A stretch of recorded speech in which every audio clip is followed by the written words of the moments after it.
বাসর ঘরে বসে নিজের জীবনের অঙ্ক মিলাতে লাগলো সপ্তদোষী এক কন্যা। নিজের থেকে ১৯ বছরের বড় বিবাহিত লোকের সাথে বাবা মা জোর করে বিয়ে দিয়েছে। বিয়ে ঠিক হওয়ার পর থেকে সপ্তদোষীর শত শত অভিযোগ জমা হয়ে গেছে পরিবারের উপর। অন্যদের বাসরঘর যেমন নানা রঙের ফুল দিয়ে সাজানো থাকে, এই বাসরঘর তেমন সাজানো নেই। কেন তার জীবনটাকে এভাবে নরক বানিয়ে দিল সবাই মিলে? বিয়ের আসর থেকে বর পালিয়েছে শুনে খুশি হয়েছিল, কিন্তু কে জানতো শেষে না হওয়া বাসুরের গলায় সবাই মিলে তাকে ঝুলিয়ে দিবে।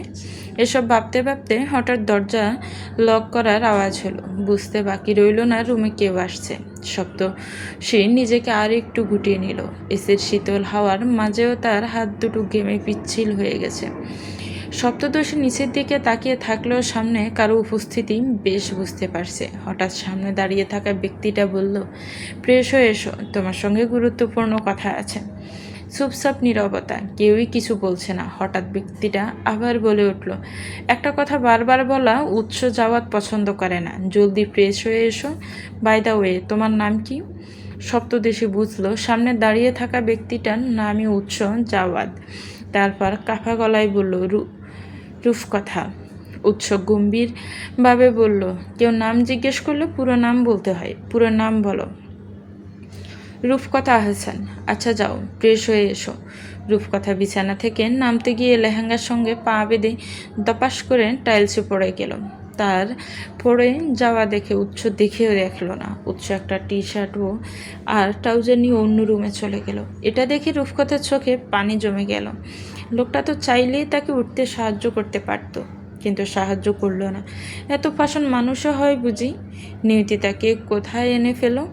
কোমরে আর হাঁটুতে ভীষণ ব্যথা পেয়েছে মেয়েটা। নিজেকে সামলে ওঠে লাগেজ থেকে একটা নীল জামদানি শাড়ি সঙ্গে যাবতীয় সব কিছু নিয়ে ওয়াশরুমে চলে গেল। শাওয়ারের নিচে দাঁড়িয়ে কিছুক্ষণ কান্না করলো। শুনেছে বাবার কাছে মেয়েরা নাকি চোখের মণি হয়। তাহলে রূপকথা কেন বাবার গলার কাটা হলো? তার বাবা শরীফ হাসান বৃদ্ধা মায়ের খুশিটা দেখলো, কিন্তু ছোট মেয়ের খুশিটা কেন দেখতে চাইলো না? কেন দেখলো না? এসব প্রশ্নের উত্তর খুঁজতে খুঁজতে রূপকথা কান্নায় ভেঙে পড়ল। সাবান নিয়ে পেটিকোট আর ব্লাউজ পরলো, হেয়ার ড্রায়ার দিয়ে চুলগুলো শুকিয়ে নিল। ওয়াশরুমের তাকে রাখা ছিল হেয়ার ড্রায়ার।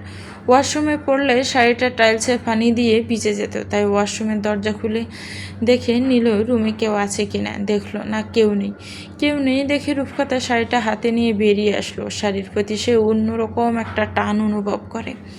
ছোট থেকে শাড়ি পরতে ভালোবাসে, নিজে নিজে খুব ভালো শাড়ি পরতে পারে।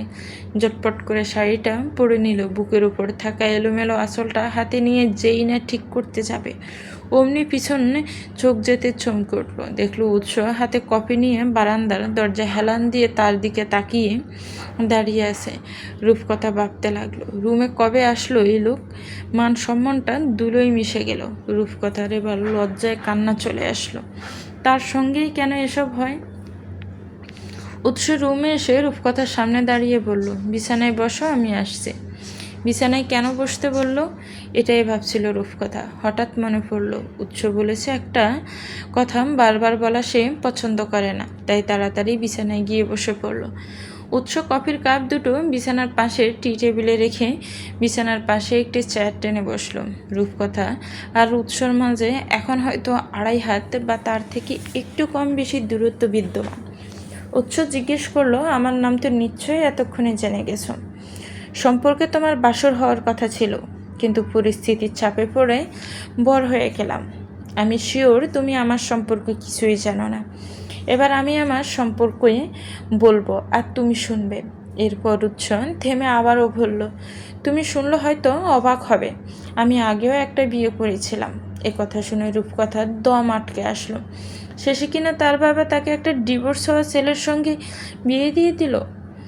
উৎস বলতে লাগলো, আমার আগের ওয়াইফের নাম ছিল ইসমা জাহান। তার সঙ্গে আমার কোনো প্রেম ভালোবাসার সম্পর্ক ছিল না। 6 মাসের একটা নাটকীয় সংসার ছিল আমাদের কখনো প্রেমালাপ হয়নি, কখনো একে অপরকে ছুঁয়ে দেখাও হয়নি। ইসমা ওর পরিবারের চাপে পড়ে আমাকে বিয়ে করেছিল। বিয়ের দিন রাতে জানলাম ওর বয়ফ্রেন্ড আছে, তারা একে অপরকে ভালোবাসে। ছেলেটা কোনো অংশে ইসমার থেকে কম ছিল না, তাও ইসমার বাবা জেদ করে ইসমাকে আমার কাছে বিয়ে দিল। মাঝখানে বলির ফাটা হলাম আমি। এরপর 6 মাস কোনোভাবে কাটিয়ে ওকে ডিভোর্স দিয়ে ওর বয়ফ্রেন্ডের হাতে তুলে দিলাম। আগে থেকেই আমার বিয়ে শাদী করার কোনো ইচ্ছে ছিল না। শেষে মা অনেক ইমোশনাল ব্ল্যাকমেল করে বিয়েতে রাজি করে। ইসমাকে বিয়ে করলাম ঠিকই, কিন্তু সংসার করতে পারিনি, রিজিকে ছিল না। এরপর বিয়ে শাদী থেকে আরও মন উঠে গেল। জীবনটাকে কাজের মধ্যে সীমাবদ্ধ করলাম। আগেও তেমন একটা মিশুক স্বভাবের ছিলাম না। ওই ঘটনার পর থেকে পরিবারকে আরও সময় দেওয়া কমিয়ে দিলাম, কারণ পরিবারের জন্যই আমার জীবনে এত কিছু হয়েছিল। বিয়ে শাদী আর জীবনে করব এটাও ভাবিনি, কিন্তু নিয়তির লিখন খণ্ডাতে পারে কে? যা হওয়ার সেটাই হলো। আমার কুলাঙ্গার ভাইয়ের জন্য সব কিছু এলোমেলো হয়ে গেল।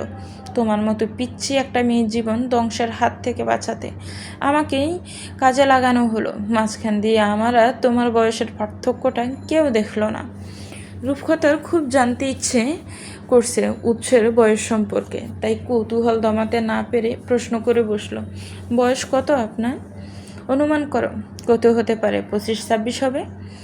আমার বয়স এত কম হলে যার সঙ্গে তোমার বিয়ে ঠিক হয়েছিল তার বয়স কত?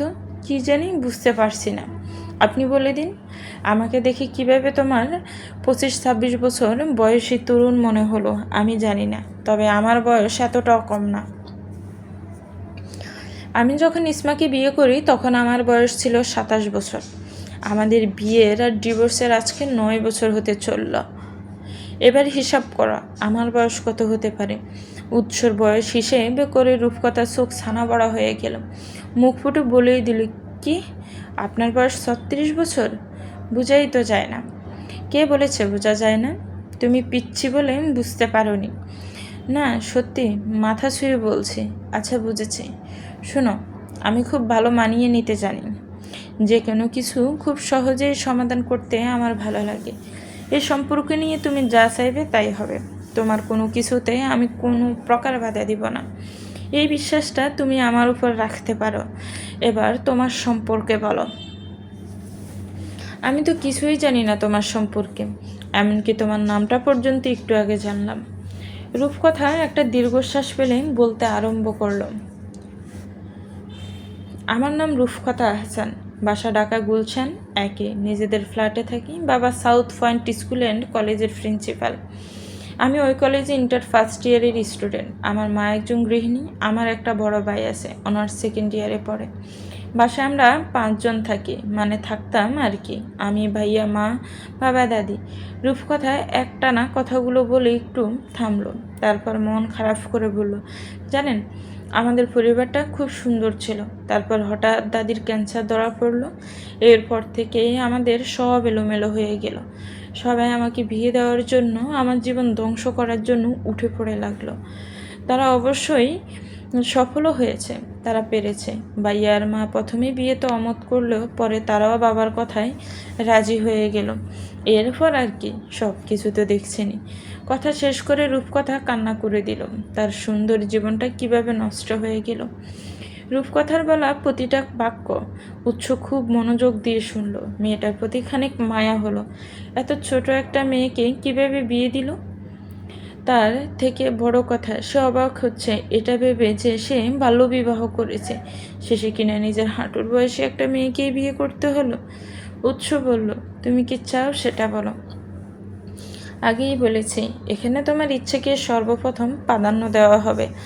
আমাদের মধ্যে এখনও এমন কিছুই হয়নি যে ডিভোর্স সম্ভব হবে না। চাইলে আমরাও আলাদা হতে পারি। তাই যা সিদ্ধান্ত নিবে ভেবেচিন্তে নাও। রূপকথা চোখের পানি মুছে নাক টেনে বলল, আমি ওই বাসায় আর কখনো যেতে চাই না। আপাতত এই বাসায় থাকতে চাই। আপনি আমাকে এখানে কোনো কলেজে এনে ভর্তি করিয়ে দিন। আমি আর ওই কলেজে পড়তে চাই না। যদি আপনাদের বাসার সবাই অনুমতি দেয় তবে আমি পড়ালেখা করতে চাই, নিজের পায়ে দাঁড়াতে চাই। বিশ্বাস করুন, আমি লেখায় খুব ভালো। আমার রেজাল্ট দেখলেই আপনি বুঝতে পারবেন। উৎস জিজ্ঞেস করলো, ভেবে বলছো তো? পরে আবার বলো না আমি তোমাকে জোর করেছি বা বাধ্য করেছি। না না, বলবো না, কারণ এখানে বাধ্য করার কিছু নেই। আচ্ছা, আমি তোমাকে সময় দিলাম, যতদিন ইচ্ছে তুমি সময় নাও। নিজেকে বোঝার চেষ্টা করো, মনকে স্থির করো। মনে রেখো, তোমার যে কোনো সিদ্ধান্তকে আমি উৎস যাওয়াত সম্মান করব।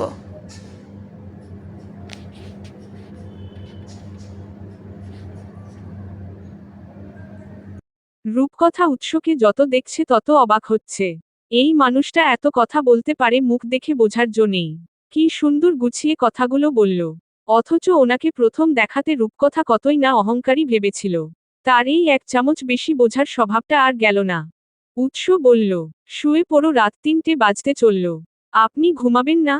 ঘুমাবো, তুমি ঘুমাও। কিছু খেয়েছিলে? প্রশ্নটা শুনে রূপকথার খিদে লেগে গেল। সেই সকালে একটু খেয়েছিল। দুপুরে খাওয়ার টাইমে বর পালিয়েছে শুনে খুশিতে দুপুরে আর খায়নি। রাতে তার রুমে কেউ খাবার আনেনি, তাই রাতেও খাবার জোটেনি। মুখ ছোট করে উত্তর দিল, না। কিছু বানিয়ে খেতে পারবে? উৎসর এমন কথা শুনে রূপকথা অবাক হলো। তারপরও নিজেকে স্বাভাবিক করে বলল, থাক, এত রাতে আবার কিছু বানিয়ে খেতে পারবো না। তার থেকে ভালো ঘুমিয়ে পড়ি। অনেক রাত হয়েছে। উৎস বুঝল না মেয়েটা খাবার গরম করতে বলাতে রাগ করল কিনা। সে তো জানে না রান্নাঘরে কোথায় কি আছে। তাই তো রূপকথাকে বলল। পরক্ষণেই নিজের উপর রাগ উঠল। এত বছর এই বাসাতে থেকেও কিচেনে কোথায় কি আছে সেটা জানে না। আর রূপকথা কালকে এসে এসব কিভাবে জানবে? রূপকথা আর কথা না বাড়িয়ে এক পাশে ফিরে শুয়ে পড়ল। উৎস কিচেনে গিয়ে ফ্রিজ খুলল কোনো খাবার আছে কিনা দেখতে। ভাগ্য ভালো, ফ্রিজে ভাত, মাছ, মাংস, ডাল, ডিম সব কিছু আছে। উৎস সব বের করে ওভেনে দিয়ে গরম করে নিল। 30 মিনিটের মাথায় খাবার নিয়ে রুমে এসে দেখে রূপকথা ঘুমিয়ে পড়েছে। উৎস মনোযোগ দিয়ে কিছুক্ষণ দেখল রূপকথাকে। পাতলা গঠনের একটা মেয়ে, রংটা একদম ধবধবে সাদা। উচ্চতা কত আর হবে? খুব একটা ভুল না হলে 5.2 ইঞ্চি হবে। সব মিলিয়ে তাকে লাল সুন্দরী বললে মন্দ হবে না। উৎস দেখল রূপকথা তার থেকে ঠিক 7 ইঞ্চি খাটো, কারণ উৎস 5.9 ইঞ্চি। এসব ভাবতে ভাবতে না আবার খাবারটা ঠান্ডা হয়ে যায়।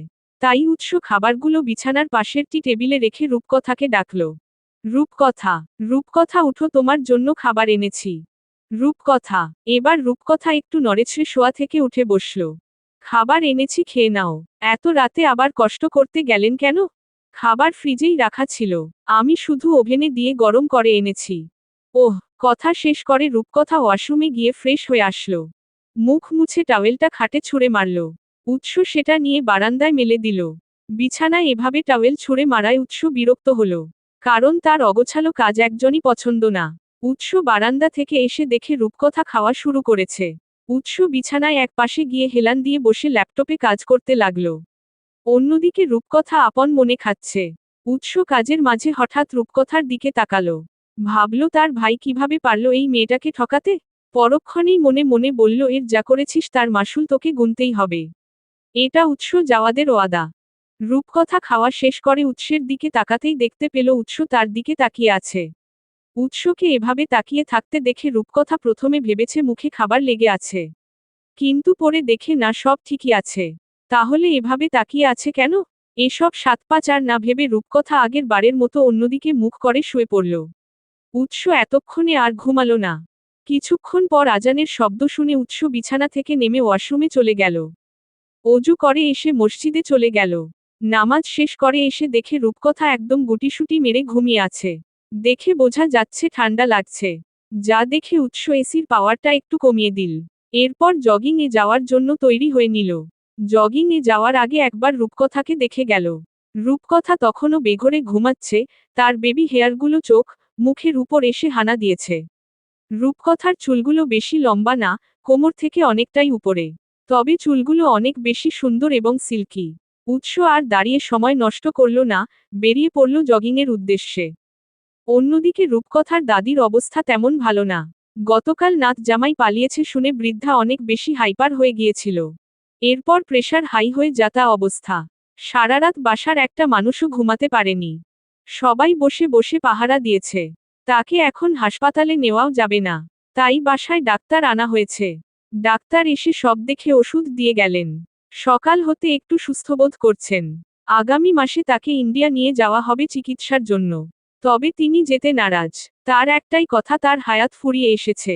শুধু শুধু তাকে আর কষ্ট না দেওয়ার অনুরোধ জানিয়েছেন একমাত্র ছেলে সন্তান রূপকথার বাবা শরীফ আহসানের কাছে। তারপরও সবার জোরাজুরিতে শেষে তিনি একটা শর্ত দিয়ে রাজি হয়েছেন ইন্ডিয়া যেতে। শরীফ আহসানের আর কোনো ভাইবোন নেই। তিনিই বাবা মায়ের একমাত্র সন্তান। শরীফ আহসানের ছোট সংসার, একমাত্র ছেলে এবং একমাত্র মেয়ে, মা, বউকে নিয়ে তার একান্ত ভুবন। মাকে তিনি ভীষণ ভালোবাসেন। মায়ের কথা তিনি কিছুতেই ফেলতে পারেন না। যেমন এবারও পারলেন না। অসুস্থ মায়ের মুখের দিকে তাকিয়ে নিজের হৃৎপিণ্ডটাকে অন্যের হাতে তুলে দিল। এর থেকে বড় কষ্ট এই মুহূর্তে দাঁড়িয়ে তার জন্য আর কি হতে পারে? সকাল সকাল 9:30টায় উৎস বাসায় আসলো। এসে দেখে এখনো বাসার কেউ ওঠেনি। কিচেনে সার্ভেন্ট 3 জন কাজ করছে। আর বাইরে বাগানে মালি গাছের নিচে মাটিতে বেড়ে ওঠা ঘাসগুলো পরিষ্কার করছে। উৎস বাসায় ঢুকে প্রথমে নিজের রুমে গেল। এরপর ফ্রেশ হয়ে মা বাবার রুমে গেল। তারা দুজন কিছু একটা নিয়ে কথা বলছিল। উৎস দরজায় টোকা দিয়ে তাদের নজর তার দিকে ঘোরালো। দুজনেই বেশ চমকালো। কারণ সচরাচর উৎস কখনোই তাদের রুমে আসে না। আজকে হঠাৎ আসলো। উৎসের বাবা ফারুক জাওয়াদ ছেলেকে দেখে বললেন, ওখানে দাঁড়িয়ে কেন? ভেতরে আসো উৎস। এখনো বাইরে আসলেন না দেখে ডাকতে এলাম। এই একটু পর যাচ্ছিলাম। আচ্ছা। উৎস যখন চলে আসবে তখন তার মা আয়শা বেগম তাকে পিছন থেকে ডাকল। উৎস, রূপকথা উঠেছে? উৎস পিছন ফিরে উত্তর দিল, না এখনো ঘুমাচ্ছে। আয়েশা বলল, ওকে ডেকে তুলো। আজকে এই বাড়িতে ওর প্রথম দিন। সবার সঙ্গে বসে একসঙ্গে নাস্তা করুক, পরিচিত হোক। উৎস কিছু না বলে চলে গেল। উৎস যেতেই ফারুক স্ত্রীকে বললেন, আয়েশা আমরা কি কিছু ভুল করলাম? না আমরা কোনো ভুল করিনি। দেখবেন সব ঠিক হয়ে যাবে। আল্লাহর উপর ভরসা রাখুন। এবার আপনার ছোট কুলাঙ্গারটাকে খুঁজে বের করার ব্যবস্থা করুন। ফারুক সাহেব কি তারা চিহ্নপোক্ত হয়ে বলল, ছোট কুলাঙ্গার না বলে শুধু কুলাঙ্গার বলো। কারণ আমার ঘরে কুলাঙ্গার আছে ওই একটাই। আয়েশা বেগম আর কিছু বলল না। রুম থেকে বের হয়ে সার্ভেন্টদের বললেন টেবিল সাজাতে। সেই হিসেবে সার্ভেন্টরাও খুব সুন্দর করে টেবিলটা সাজাতে শুরু করল। উৎস রুমে এসে দেখে রূপকথা এখনো ঘুমের দেশে। উৎস ওর মাথার পাশে দাঁড়িয়ে ডাকতে আরম্ভ করল, রূপকথা, রূপকথা উঠো। এই মেয়ে, উঠো। এভাবে কয়েকবার ডাকার পরও রূপকথা উঠছে না দেখে উৎস বিরক্ত হয়ে বলল আন্ডারস্কোর। এই মেয়ে, কানে কম শুনো নাকি?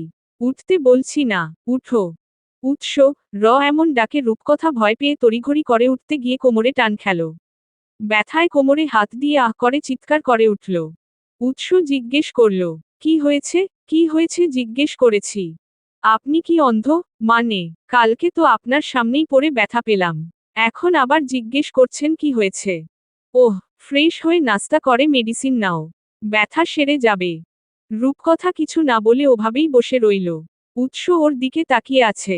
এলোমেলো চুল, এলোমেলো শাড়ি, মুখে তেলতেলে চিকচিকে ভাব। সব মিলিয়ে রূপকথাকে দেখতে একটা পাগলের মতো লাগছে। উৎস বলল, মা তোমাকে নাস্তা করতে ডেকেছে। উঠছি তো। উৎস আর কিছু না বলে নিচে চলে গেল। রূপকথা উঠে সবুজ রঙের একটা শাড়ি নিয়ে ওয়াশরুমে চলে গেল। দেরি হয়ে যাচ্ছে ভেবে শাওয়ার নিয়ে চুল না শুকিয়েই বেরিয়ে আসলো। রুমের দরজা ভালো করে লক করে শাড়িটা পরে নিল। এরপর ভিজে চুলগুলো মাঝখানে সিথি করে ছেড়ে দিল। শেষে শাড়ির আঁচলটা টেনে ডান কাঁধের উপর এনে নিচে চলে গেল। জাওয়াদ কুঞ্জের ডাইনিং টেবিলে আয়েশা বেগম, ফারুক সাহেব, উৎস 3জনই বসে আছে। সবাই মূলত রূপকথার জন্য অপেক্ষা করছে। উৎস মোবাইলে কিছু দেখছে আর ফারুক সাহেব খবরের কাগজ পড়ছেন। আয়েশা বেগম আজকে কি কি রান্না হবে এসব নিয়ে কথা বলছিলেন সার্ভেন্টদের সঙ্গে। হঠাৎ রূপকথাকে সিঁড়ি দিয়ে নামতে দেখে উৎস চমকালো। দেখল মেয়েটা আজকেও শাড়ি পরেছে। উৎস বুঝল না কোমরে ব্যথায় দাঁড়াতে পারছে না যখন, তখন শাড়ি পরার দরকারটা কি। তার মধ্যে আবার দেখা যাচ্ছে চুলগুলো ভেজা। উৎস মনে মনে ভাবল এই মেয়ের মাথায় নির্ঘাত সমস্যা আছে।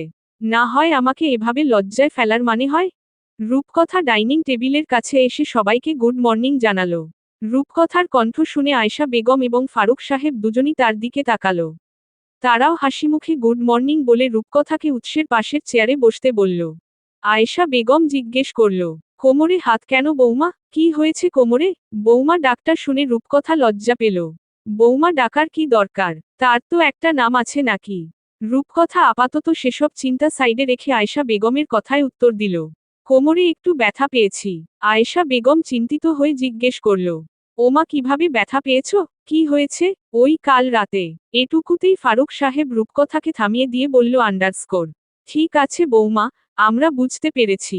এখন নাস্তা করে মেডিসিন নাও, আশা করছি ব্যথা সেরে যাবে। ফারুক সাহেব আয়েশা বেগমকে চোখের ইশারায় কিছু বুঝালেন। যে ইশারা বুঝে আয়েশা বেগম স্বস্তির হাসি হাসলেন। ফারুক জাওয়াদও হাসছেন। সঙ্গে কিচেনে থাকা সার্ভেন্ট 3জনও হাসছে। তাদের সবার হাসির কারণটা রূপকথা বুঝতে পারল না। মনে মনে বলল, সব আমার মতো পাগল নাকি? এমন হুদাই হাসছে কেন? সবার হাসির কারণটা রূপকথা ধরতে না পারলেও উৎস কিন্তু ঠিকই ধরে ফেলেছে। সবাইকে এভাবে হাসতে দেখে উৎস মনে মন বলল, ডাপার কতগুলো, ক বলতে কলকাতা বুঝে নিয়েছে। মাথা মোটার দল, এত সোজা সব। আয়েশা বেগম রূপকথার প্লেটে খাবার তুলে দিল। রূপকথা একটু একটু করে খাচ্ছে। খাওয়ার মাঝে উপস্থিত কেউই বেশি কথা বলছে না। অন্যদিকে রূপকথাদের বাসায় যত আড্ডা সব খাওয়ার টেবিলেই হয়। বাসার কথা মনে পড়ায় রূপকথা নিজের মনকে বুঝো দিল, থাক রূপকথা, মন খারাপ করিস না। যারা তোর জীবনকে নতারা চিহ্ন রক বানিয়ে দিয়েছে তাদের তুই ভুলে যা। নতুন ভাবে শুরু কর সব। রূপকথা হঠাৎ খাওয়া থামিয়ে বলল, আমি পড়ালেখা করতে চাই, আশা করছি সেই সুযোগটা আমি পাব। ফারুক সাহেব বলল, অবশ্যই সুযোগ পাবে, পড়ালেখা বন্ধ করার তো কোনো প্রশ্নই আসে না। রূপকথা একটু থেমে বলল, আমি আগের কলেজে আর পড়ালেখা করতে চাই না। আমাকে এখানে আশেপাশে কোনো কলেজে ভর্তি করিয়ে দিন। এ কথা শুনে ফারুক সাহেব দিকে তাকালো। দেখল সে নির্লিপ্ততা ভাবে নিজের মতো খাচ্ছে। ফারুক সাহেব কিছু বলল না। রূপকথা যেটুকু পেরেছে খেয়ে প্লেটটা নিয়ে কিচেনে চলে গেল। উৎস মা কে জিজ্ঞেস করল, মামিরা, খালারা কাল রাতেই চলে গেল কেন? এখানে থেকে আর কি করবে? উৎস আর কিছু বলল না। চেয়ার ছেড়ে উঠে টিস্যু পেপারে হাত মুছতে মুছতে উপরে চলে গেল। অন্যদিকে রূপকথাকে কিচেনে দেখে সার্ভেন্টরা জিজ্ঞেস করল কিছু লাগবে কিনা। রূপকথা কারো প্রশ্নের কোনো উত্তর দিল না। নিজের মতো নিজে প্লেটটা ধুয়ে পাশেই জায়গা মতো রেখে কিচেন থেকে বেরিয়ে আসলো।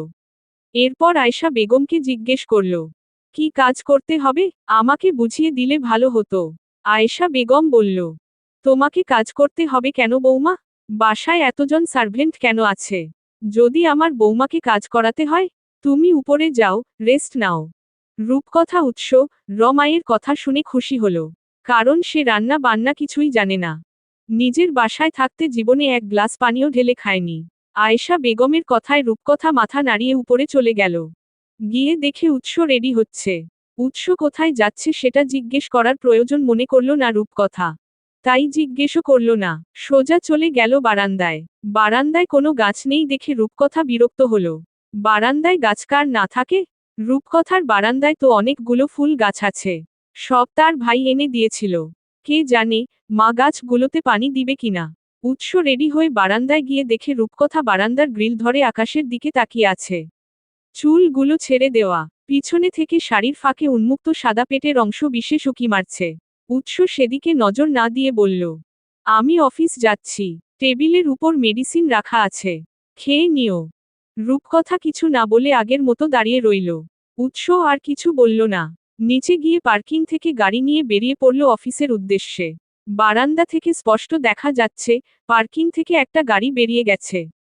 রূপকথা বুঝল গাড়িটা এরপর বারান্দায় আর দাঁড়িয়ে না থেকে রুমে চলে আসলো। রুমের দরজা লক করে বিছানায় গিয়ে ধপাস করে শুয়ে পড়ল। রাতে ঘুম না হওয়াতে এখন তার মাথা বন বন করছে।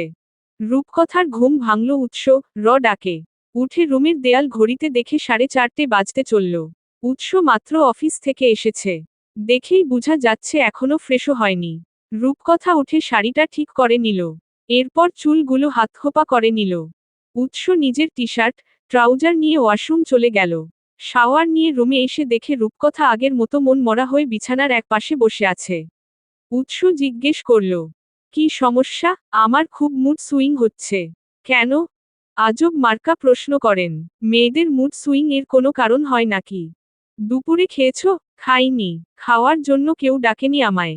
দিনে দুপুরে দরজা জানালা লাগিয়ে এভাবে মরার মতো ঘুমাচ্ছিলে কেন? জানালা কই লাগিয়েছি মিথ্যা বলছেন কেন? কথার কথা বলেছি ওটা। না হবে না। কথার কথাও আমার নামে আপনি মিথ্যা অভিযোগ দিতে পারবেন না। খেতে যাও, মা তোমার জন্য অপেক্ষা করছে। আপনি খেয়েছেন? হ্যাঁ, আমাকে ছাড়া সবাই খেয়ে নিয়েছে। আসলেই আমার কেউ নাই, কেউ ভালোবাসে না আমায়। মা নিচে অপেক্ষা করছে রূপকথা। তাড়াতাড়ি যাও। রূপকথা আর কিছু বলল না। ওয়াশরুমে গিয়ে ফ্রেশ হয়ে আসলো। এরপর টেনেটুনে শাড়িটা ঠিক করে মাথায় কাপড় দিয়ে ডাইনিং টেবিলে চলে গেল। গিয়ে দেখে আয়েশা বেগম খাবার সামনে নিয়ে বসে আছে তার জন্য। ঠিক যেমন ভাবে তার মা বসে থাকত। আয়েশা বেগম রূপকথাকে কিছু বলার সুযোগ না দিয়ে বলল, আগে খেয়ে নাও, বেলা অনেক হয়েছে। রূপকথা খাওয়া শেষ করে রুমে চলে আসলো। এসে দেখে উৎস ফ্রেশ হয়ে এসে ডিভানে বসে ল্যাপটপে কিছু একটা করছে। পরনে ছাই রঙের টি শার্ট সঙ্গে কালো ট্রাউজার। রূপকথা ভালোভাবে লক্ষ্য করে দেখল উৎস দেখতে খারাপ না। সুন্দরী আছে, চাপ দাড়ির জন্য একটু বেশি সুন্দর লাগছে। তার থেকে বড় কথা লোকটার বয়স ধরা যায় না। রূপকথাকে এভাবে তাকিয়ে থাকতে দেখে উৎস ল্যাপটপ থেকে চোখ সরিয়ে বলল, এভাবে কি দেখছো? আপনাকে দেখছি, নজর লেগে যাবে। একটু থুথু মেরে দেই? উৎস কপাল কুঁচকে জিজ্ঞেস করল। থুথু মারবে কেন? কারণ থুথু মারলে আর নজর লাগে না। উৎস না চাইতেও হেসে উঠল। উৎস হাসি দেখে রূপকথা মনে মনে আওড়ালো, মাশাল্লাহ আমার জামাইর হাসি, লাখ টাকার হাসি। উৎস বলল, ড্রেসিং টেবিলের উপর একটা ফোন রাখা আছে, ওটা এদিকে নিয়ে এসো। রূপকথার উঠতে মনে না চাইলেও সে উঠল। উঠে ড্রেসিং টেবিলের সামনে গিয়ে দেখে একটা ফোনের বক্স রাখা আছে। দেখেই বোঝা যাচ্ছে একদম নতুন ফোন, এখনো আনবক্সিংও করা হয়নি। রূপকথা ড্রেসিং টেবিলের সামনে থেকে বক্সটা নিয়ে উৎস সামনে রেখে আবার নিজের জায়গায় এসে বসল। উৎস বলল, এটা তোমার? রূপকথা জিজ্ঞেস করল, কি উপলক্ষে দিলেন? প্রথমত তোমার ফোন নেই তাই দিচ্ছি। আর দ্বিতীয়ত, বিয়ের দিন রাতে বাসর রাতে বউকে কিছু দিতে হয়, তাই দিলাম, খুলে দেখো। রূপকথা বলল, কিন্তু বাসর তো হয়নি, তাহলে কেন দিচ্ছেন? রূপকথার কথা শুনে উৎস কাশি উঠে গেল। রূপকথা তাড়াতাড়ি উঠে টি টেবিল থেকে পানির গ্লাসটা এনে উৎসর হাতে দিল। উৎস পানিটা খেয়ে বলল, বাসর হয়নি তো কি হয়েছে? বিয়েটা তো হয়েছে। রূপকথা একটু ভেবে বলল, তাও ঠিক। উৎস ফোন বক্সটা এগিয়ে দিয়ে বলল, অনেক কথা হয়েছে, এবার এটা খুলে দেখো। রূপকথা আর কিছু না বক্সটা খুলল। বক্সটা খুলে অবাক হয়ে গেল রূপকথা, কারণ ফোনটা ভীষণ সুন্দর, দেখেই বোঝা যাচ্ছে অনেক দামি ফোন। উৎস রূপকথার মুখ দেখেই বুঝল মেয়েটা খুশি হয়েছে। তারপরও জিজ্ঞেস করল, পছন্দ হয়েছে? রূপকথা বলল, খুব। উৎস একটু হেসে বলল, যাক পছন্দ হলেই ভালো।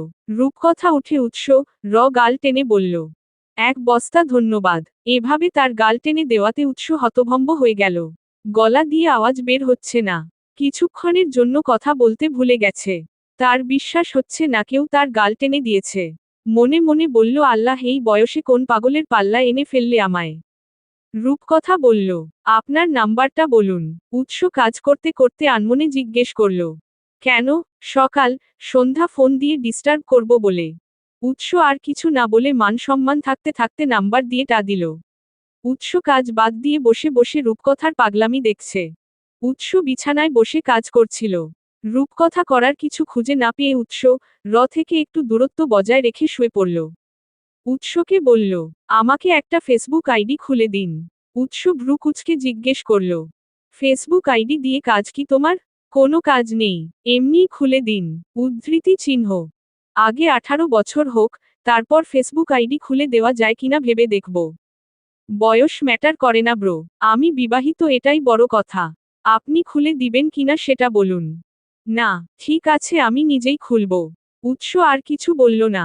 কিছুক্ষণ পর তাকিয়ে দেখে রূপকথা ঘুমিয়ে পড়েছে। উৎস অবাক না হয়ে পারল না। একটা মানুষ সারাদিন কিভাবে এত ঘুমাতে পারে আল্লাহ জানে। কিছুক্ষণ পর উৎস ল্যাপটপ রেখে বিছানায় গা এলিয়ে দিল। রাত 8টা। ঘুমের মধ্যে উৎস নাকে একটা মেলি ঘ্রাণ আসলো।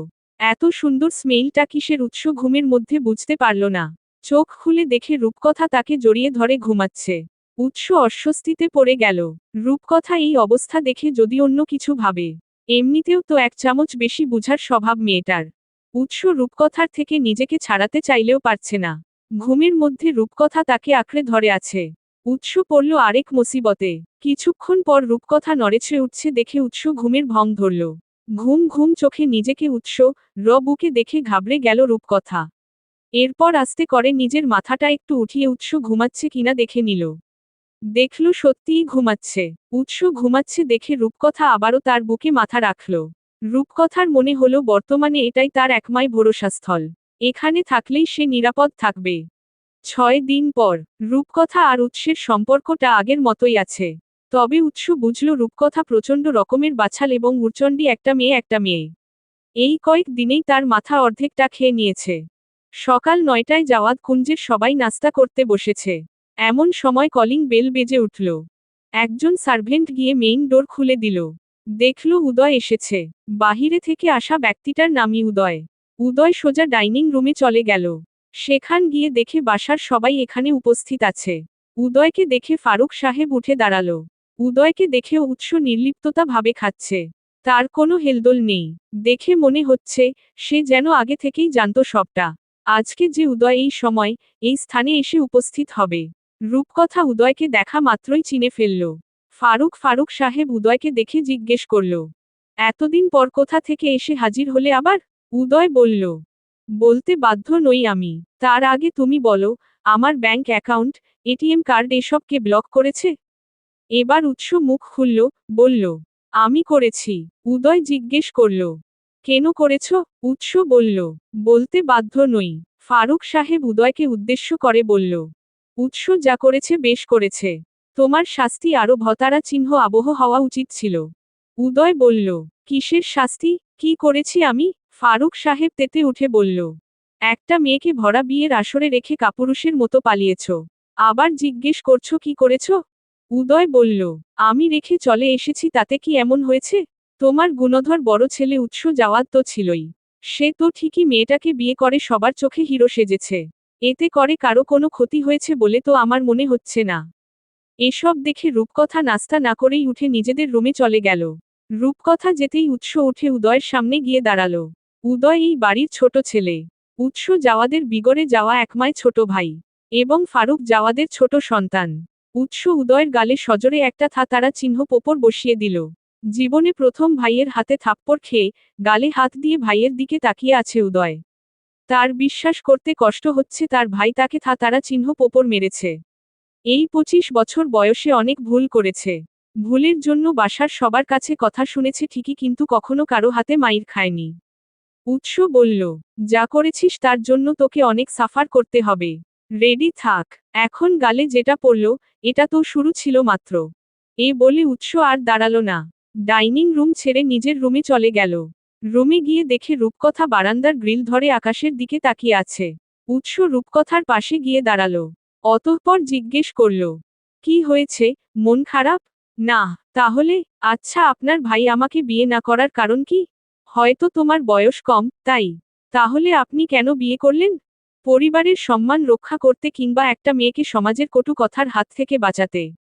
রূপকথা উৎসের চোখের দিকে তাকিয়ে বলল, আপনাকে একটু জড়িয়ে ধরি প্লিজ।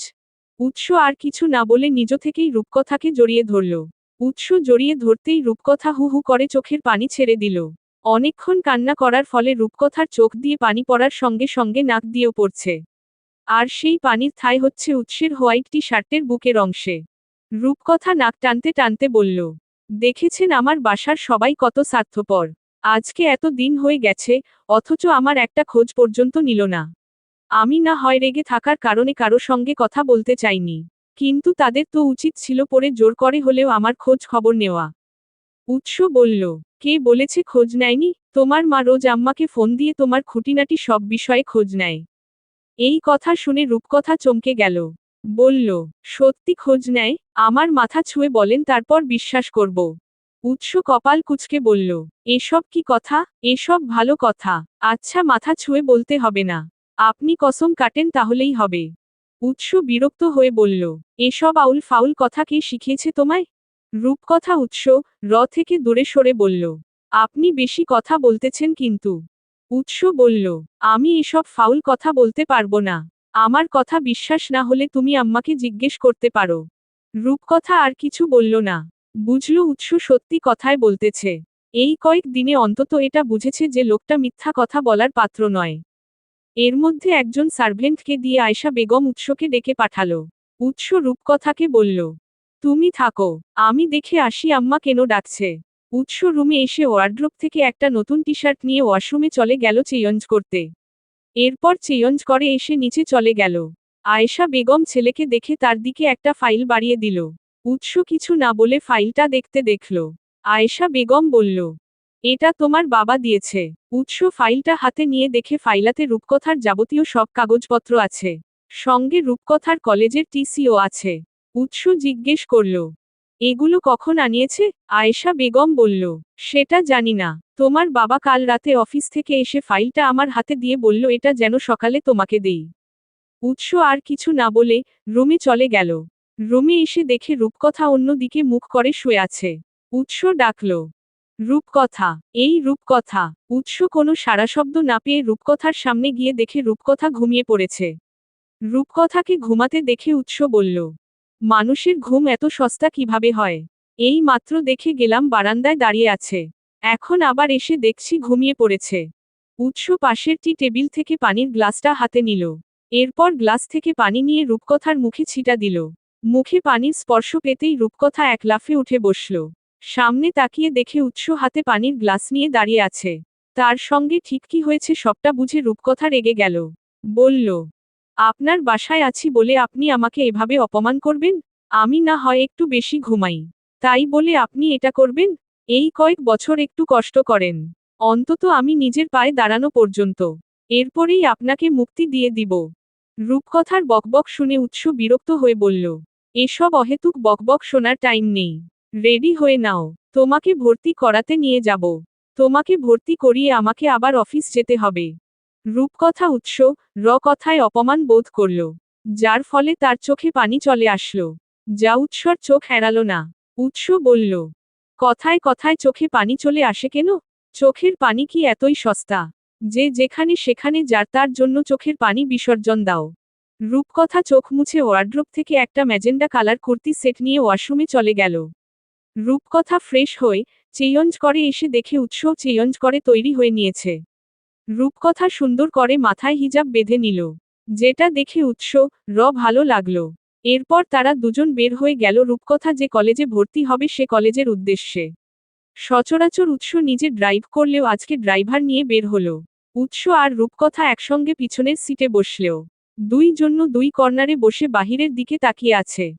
ভর্তি কার্যক্রম শেষ করে উৎস রূপকথাকে নিয়ে প্রিন্সিপালের রুমে গেল। উৎস দরজায় নক করতেই প্রিন্সিপাল হাসিমুখে দাঁড়িয়ে বলল, আরে স্যার, ওখানে দাঁড়িয়ে আছেন কেন? প্লিজ ভেতরে আসুন। উৎস রূপকথাকে নিয়ে ভেতরে গেল। প্রিন্সিপাল উৎসের সঙ্গে হাত মিলিয়ে তাকে বসতে বলল। উৎস একটা চেয়ার টেনে রূপকথাকে বসতে বলে নিজেও বসল। প্রিন্সিপাল জিজ্ঞেস করল, আপনার বাবা কাল রাতে বলেছিলেন কোনো একটা দরকারে আপনি আজকে আসবেন। বলুন, কিভাবে সাহায্য করতে পারি? তার আগে বলুন কি খাবেন, চা না কফি? উৎস বলল, আপনাদের কলেজে একজনকে ভর্তি করাতে নিয়ে এসেছি। প্রিন্সিপাল রূপকথার দিকে তাকিয়ে বলল, আন্ডারস্কোর। তাকে তো ঠিক চিনতে পারলাম না। কে হয় আপনার? উৎস প্রিন্সিপালকে কি উত্তর দিবে সেটা শোনার জন্য রূপকথা অধীর আগ্রহে তার দিকে তাকালো। উৎস রূপকথার দিকে তাকিয়ে বলল, আমার ওয়াইফ। উৎসের উত্তর শুনে প্রিন্সিপালের ঠোঁটজোড়া আপনা আপনি ফাঁক হয়ে গেল। নিজেকে স্বাভাবিক করে বলল, কংগ্রাচুলেশনস স্যার, দাম্পত্য জীবন সুখের হোক। উৎস বলল, থ্যাংক ইউ। এরপর উৎস আরও কিছুক্ষণ প্রিন্সিপালের সঙ্গে কথা বলে রূপকথাকে নিয়ে বাইরে বেরিয়ে আসলো। উৎসরা বের হতেই প্রিন্সিপাল বলল, এই বয়সে এসে শেষে কিনা নিজের মেয়ের বয়সী একটা বাচ্চা মেয়েকে বিয়ে করেছে। মানুষ হাসাতে এসব বড়লোক বিজনেসম্যানরা ভালোই জানে।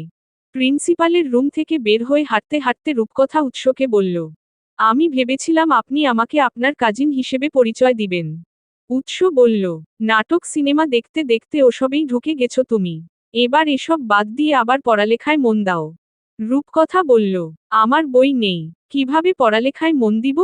উৎস বলল, আমি অফিস থেকে আসার আগেই তোমার বই, খাতা, কলম সব এসে হাজির হয়ে যাবে। রূপকথা বলল, আপনি সব সময় এমন গম্ভীর হয়ে থাকেন কেন? প্রিন্সিপালের রুমে আপনাকে দেখে মনে হচ্ছিল কারো সঙ্গে ঝগড়া করে রুমে ঢুকেছেন।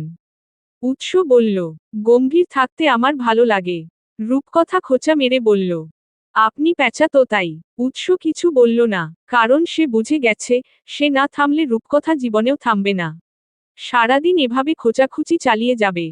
এরপর দুজন গাড়িতে উঠে বসল। উৎস রূপকথাকে বাসায় নামিয়ে দিয়ে নিজে অফিসে চলে গেল।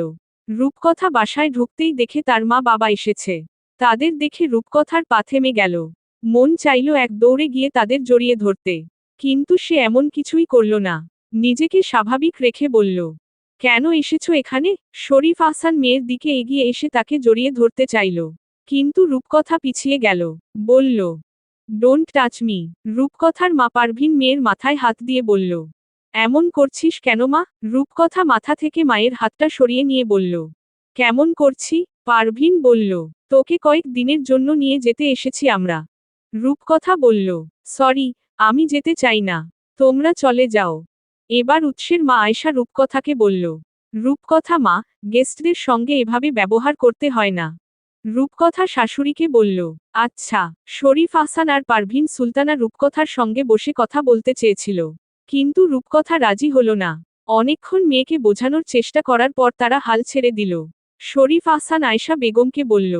আপা, আমরা আসি তাহলে। আমাদের কলিজার টুকরো মেয়ের খেয়াল রাখবেন, তার যেন কোনো অবহেলা না হয়। আয়েশা বেগম বলল। সে কি ভাইজান, না খেয়েই চলে যাবেন কেন? দুপুরে খেয়ে যাবেন প্লিজ। পারভিন সুলতানা, যে কাজে এসেছিলাম সেটাই তো হলো না আপা, থেকে আর কি করব? আয়েশা বেগম কি উত্তর দিবে ভেবে পেল না, তাই চুপ করে রইল। তারাও একবার রূপকথার দিকে তাকিয়ে, আসছি, নিজের যত্ন নিও, বলে চলে গেল। তারা যেতেই রূপকথা নিজের মাথা হাত দিয়ে চেপে ধরে সোফায় বসে পড়ল। আয়েশা বেগম গিয়ে রূপকথার পাশে বসে তার মাথায় হাত দিয়ে বলল। এত ছোট্ট একটা মেয়ের এত রাগ, অভিমান কেন রে? রূপকথা আয়েশা বেগমকে জড়িয়ে ধরে কান্না করে দিল। বলল। বিশ্বাস করুন, আমি এমন ব্যবহার করতে চাইনি, কিন্তু আমি নিজের রাগকে দমিয়ে রাখতেও পারিনি। আয়েশা বেগম বলল। আমি যা বলছি মন দিয়ে শুনো। মানুষ সৃষ্টির 50 বছর আগে আল্লাহ তাদের তাকদির লিখে রেখেছেন। তোমার জীবনেও তাকদিরে যা লেখা ছিল তাই হবে। তুমি চাইলেই কি কপালের লিখন খণ্ডাতে পারবে? প্রথম দিন আমি ভেবেছিলাম, বিয়েটা যেভাবেই হোক, তারপরও তোমাদের মধ্যে হয়তো সবকিছু ঠিক আছে। কিন্তু কয়েক দিনে বুঝেছি না, তোমাদের মধ্যে কিচ্ছু ঠিক নেই। তুমি মেনে নিতে পারছো না, নাকি আমার ছেলে মেনে নিতে পারছে না, সেসব আমার জানা নেই। তবে তোমাকে আমি বলছি, আমার ছেলেকে আপন করে নাও, দেখবে জীবনে ভীষণ ভালো থাকবে। তুমিও হয়তো আমার ছেলেকে এখনো মেনে নিতে পারোনি। মেনে নিতে না পারাটাই স্বাভাবিক। আমার ছেলের বয়স তোমার থেকে অনেক বেশি। এই যুগের মেয়েরা এত বয়সের ব্যবধানে বিয়ে করে না।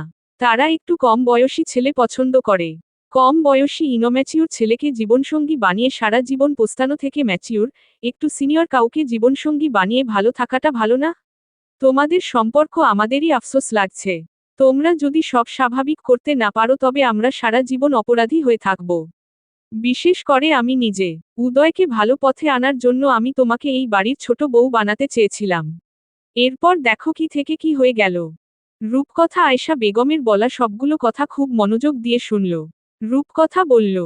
আপনার এমন গম্ভীর ছেলের সঙ্গে আমার মতো তারছিরা মেয়ে সংসার করতে পারবে? আয়েশা বেগম হেসে বলল। আমার ছেলে গম্ভীর হলেও খুব কেয়ারিং। আর সংসার করতে পারবে না কেন? অবশ্যই পারবে। তুমি জানো না, আল্লাহ তারছিরা মেয়েদের দেখে রাখার জন্য কেয়ারিং জামাই দেয়।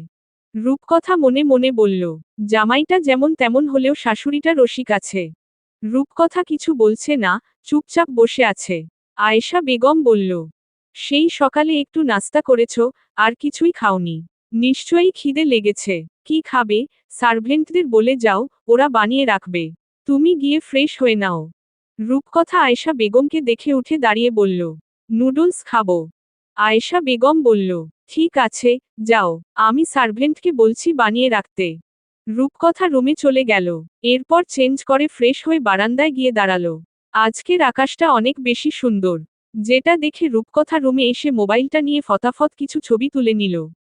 এরপর ছবিগুলো হোয়াটসঅ্যাপে উৎসকে সেন্ড করল। এর মধ্যে একজন সার্ভেন্ট এসে রুমে নাস্তা দিয়ে গেল। রূপকথা বসে আরামে নাস্তা করে নিল। সন্ধ্যা 6টায় উৎস বাসায় আসলো। রুমে ঢুকে দেখে রুম ঘুটঘুটে অন্ধকার। উৎস রুমের লাইট জ্বালিয়ে দেখে রূপকথা হাত পা ছড়িয়ে বিছানা জুড়ে ঘুমিয়ে আছে। চুলগুলো মুখের উপর এসে হানা দিয়েছে। পরনে পার্পল কালারের শর্ট টপস, সঙ্গে সাদা প্লাজো। এলোমেলোভাবে ঘুমিয়ে থাকার কারণে টপসটা পেটের উপরে উঠে আছে, যার ফলে রূপকথার পেটের অনেকটা অংশ দেখা যাচ্ছে। সেদিকে উৎসের চোখ যেতেই সে চোখজোড়া বন্ধ করে নিল। এরপর বলল। কি একটা অবস্থা! এত ফালতু শোয়ার স্টাইল কারো হয়? এসব বলতে বলতে উৎস গায়ের ব্লেজারটা খুলে সিঙ্গেল সোফার উপর রাখল। এরপর রূপকথার কাছে গিয়ে তার টপসটা নামিয়ে দিল। উৎস রূপকথার দিকে কিছুক্ষণ এক দৃষ্টিতে তাকিয়ে রইল। কিছুক্ষণ ভালোভাবে লক্ষ্য করে মনে মনে বলল, লেয়ার কাট ব্রাউন কালার চুল, ধবধবে ফর্সা গায়ের রং, গোলাপি ঠোঁট সব মিলিয়ে এই মেয়েটাকে দেখতে আসলেই বাঙালি কম রাশিয়ান বেশি মনে হয়। এসব চিন্তা মাথা থেকে ঝেড়ে ফেলে উৎস সোজা হয়ে দাঁড়ালো। তারপর ডাকল, রূপকথা। এভাবে কয়েকবার ডাকার পর রূপকথা নড়ে চড়ে উঠে আবার ঘুমিয়ে পড়ল। উৎস আর না ডেকে ওয়াশরুমে চলে গেল। এরপর চেঞ্জ করে ফ্রেশ হয়ে এসে দেখে রূপকথা এখনো ওঠেনি। এই সাজ সন্ধ্যাবেলা কেউ ঘুমায়? উৎস এবার পাশের টি টেবিল থেকে পানির গ্লাসটা নিয়ে সেখান থেকে কিছু পানি হাতে নিয়ে রূপকথার মুখে ছিটকাল। মুখে পানির ছিটে পড়ায় রূপকথা তড়িঘড়ি করে উঠে বসে পড়ল। সামনে উৎস দাঁড়িয়ে আছে দেখে খুব সহজেই বুঝে গেল কি হয়েছে। রেগে বলল, কি সমস্যা আপনার? দিলেন তো আমার কাঁচা ঘুমটা ভাঙিয়ে। উৎস গ্লাসটা টি টেবিলে রেখে জিজ্ঞেস করল, কয়টা বাজে ঘুমিয়েছিলে? রূপকথা হাই তুলতে তুলতে বলল, 2টার দিকে ঘুমিয়েছি। উৎস বলল, এখন সন্ধ্যা 6টা বাজে। উৎসের কথা শুনে রূপকথা বালিশের পাশ থেকে মোবাইলটা নিয়ে দেখে আসলেই সন্ধ্যা 6:30 বাজে। এরপর উৎসের দিকে তাকিয়ে দেখল উৎস তার দিকেই তাকিয়ে আছে। রূপকথা বলল, এভাবে তাকিয়ে আছেন কেন? উৎস বলল, অবাক হচ্ছি। রূপকথা বলল, কি জন্য? উৎস বলল, এই যে তুমি দুপুর 2টায় ঘুমিয়ে 6টায় উঠে বলছো তোমার কাঁচা ঘুমটা ভেঙে গেছে। রূপকথা গাল ভেঙচিয়ে বলল, এত অবাক হওয়ার কিছু নাই। আমি মানুষটাই ঘুমপাগল। জামাই ছাড়া থাকতে পারবো, কিন্তু ঘুম ছাড়া না। উৎস আর কিছু না বলে নিচে চলে গেল। উৎস যেতেই রূপকথা আবার বিছানায় ধুম করে শুয়ে পড়ল। কিছুক্ষণ চুপ করে থেকে নিজে নিজেই বলল, এত গম্ভীর মানুষটার সঙ্গে কি আমি আসলেই সংসার করতে পারবো? উৎস বলল, সংসারের চিন্তা বাদ দিয়ে পড়ালেখায় মন দিন ম্যাডাম। কালকে থেকে নিয়মিত ক্লাস করবেন। কথাটা বলতে বলতে উৎস রুমে ঢুকল।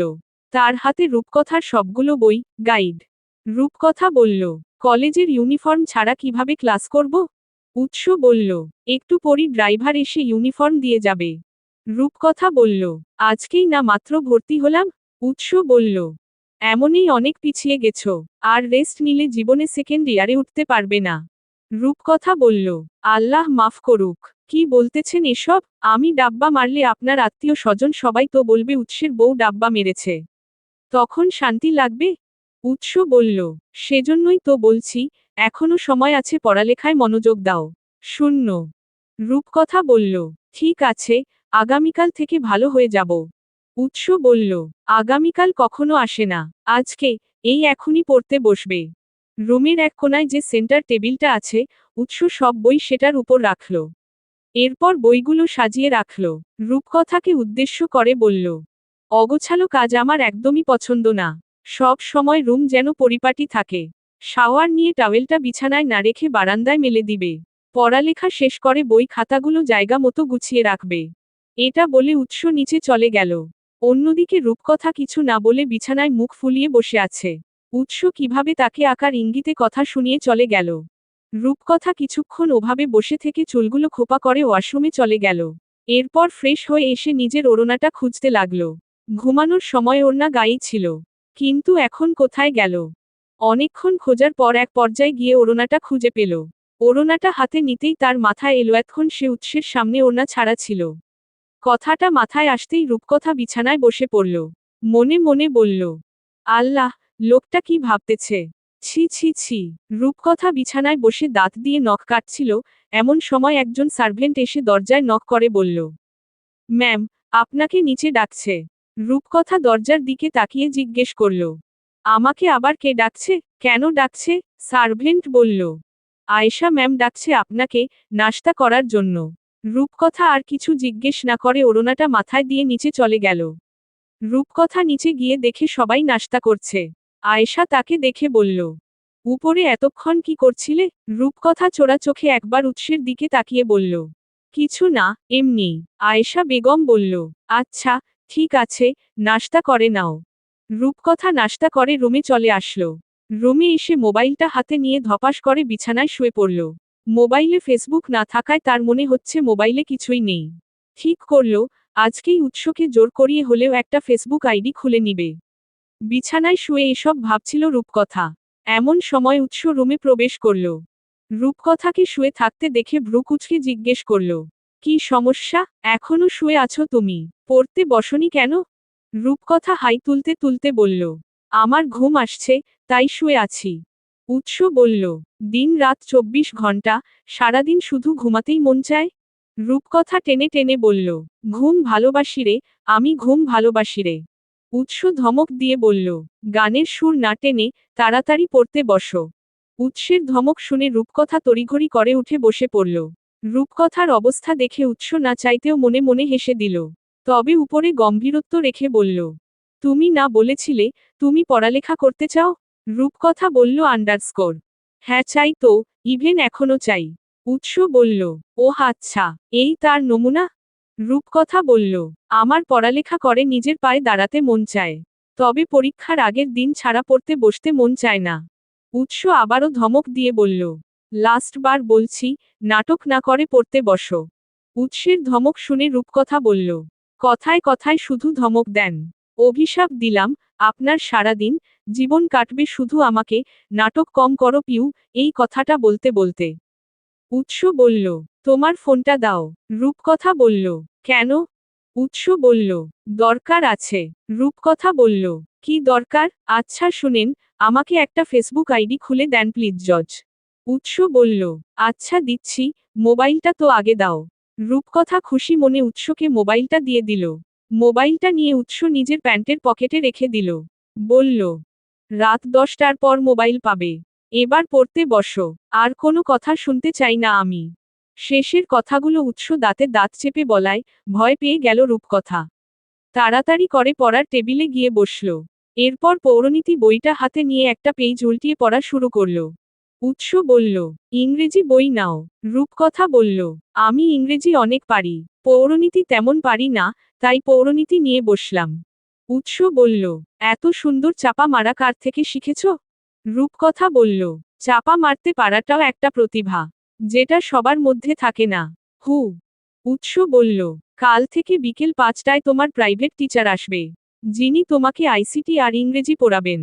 মনে রেখো, যাকে টিচার হিসেবে ঠিক করেছি, তিনি কিন্তু অনেক কঠোর। পড়া না পারলে বা বেয়াদবি করলে কিন্তু তিনি তোমাকে কান ধরিয়ে রুমের বাইরে দাঁড় করিয়ে রাখবেন।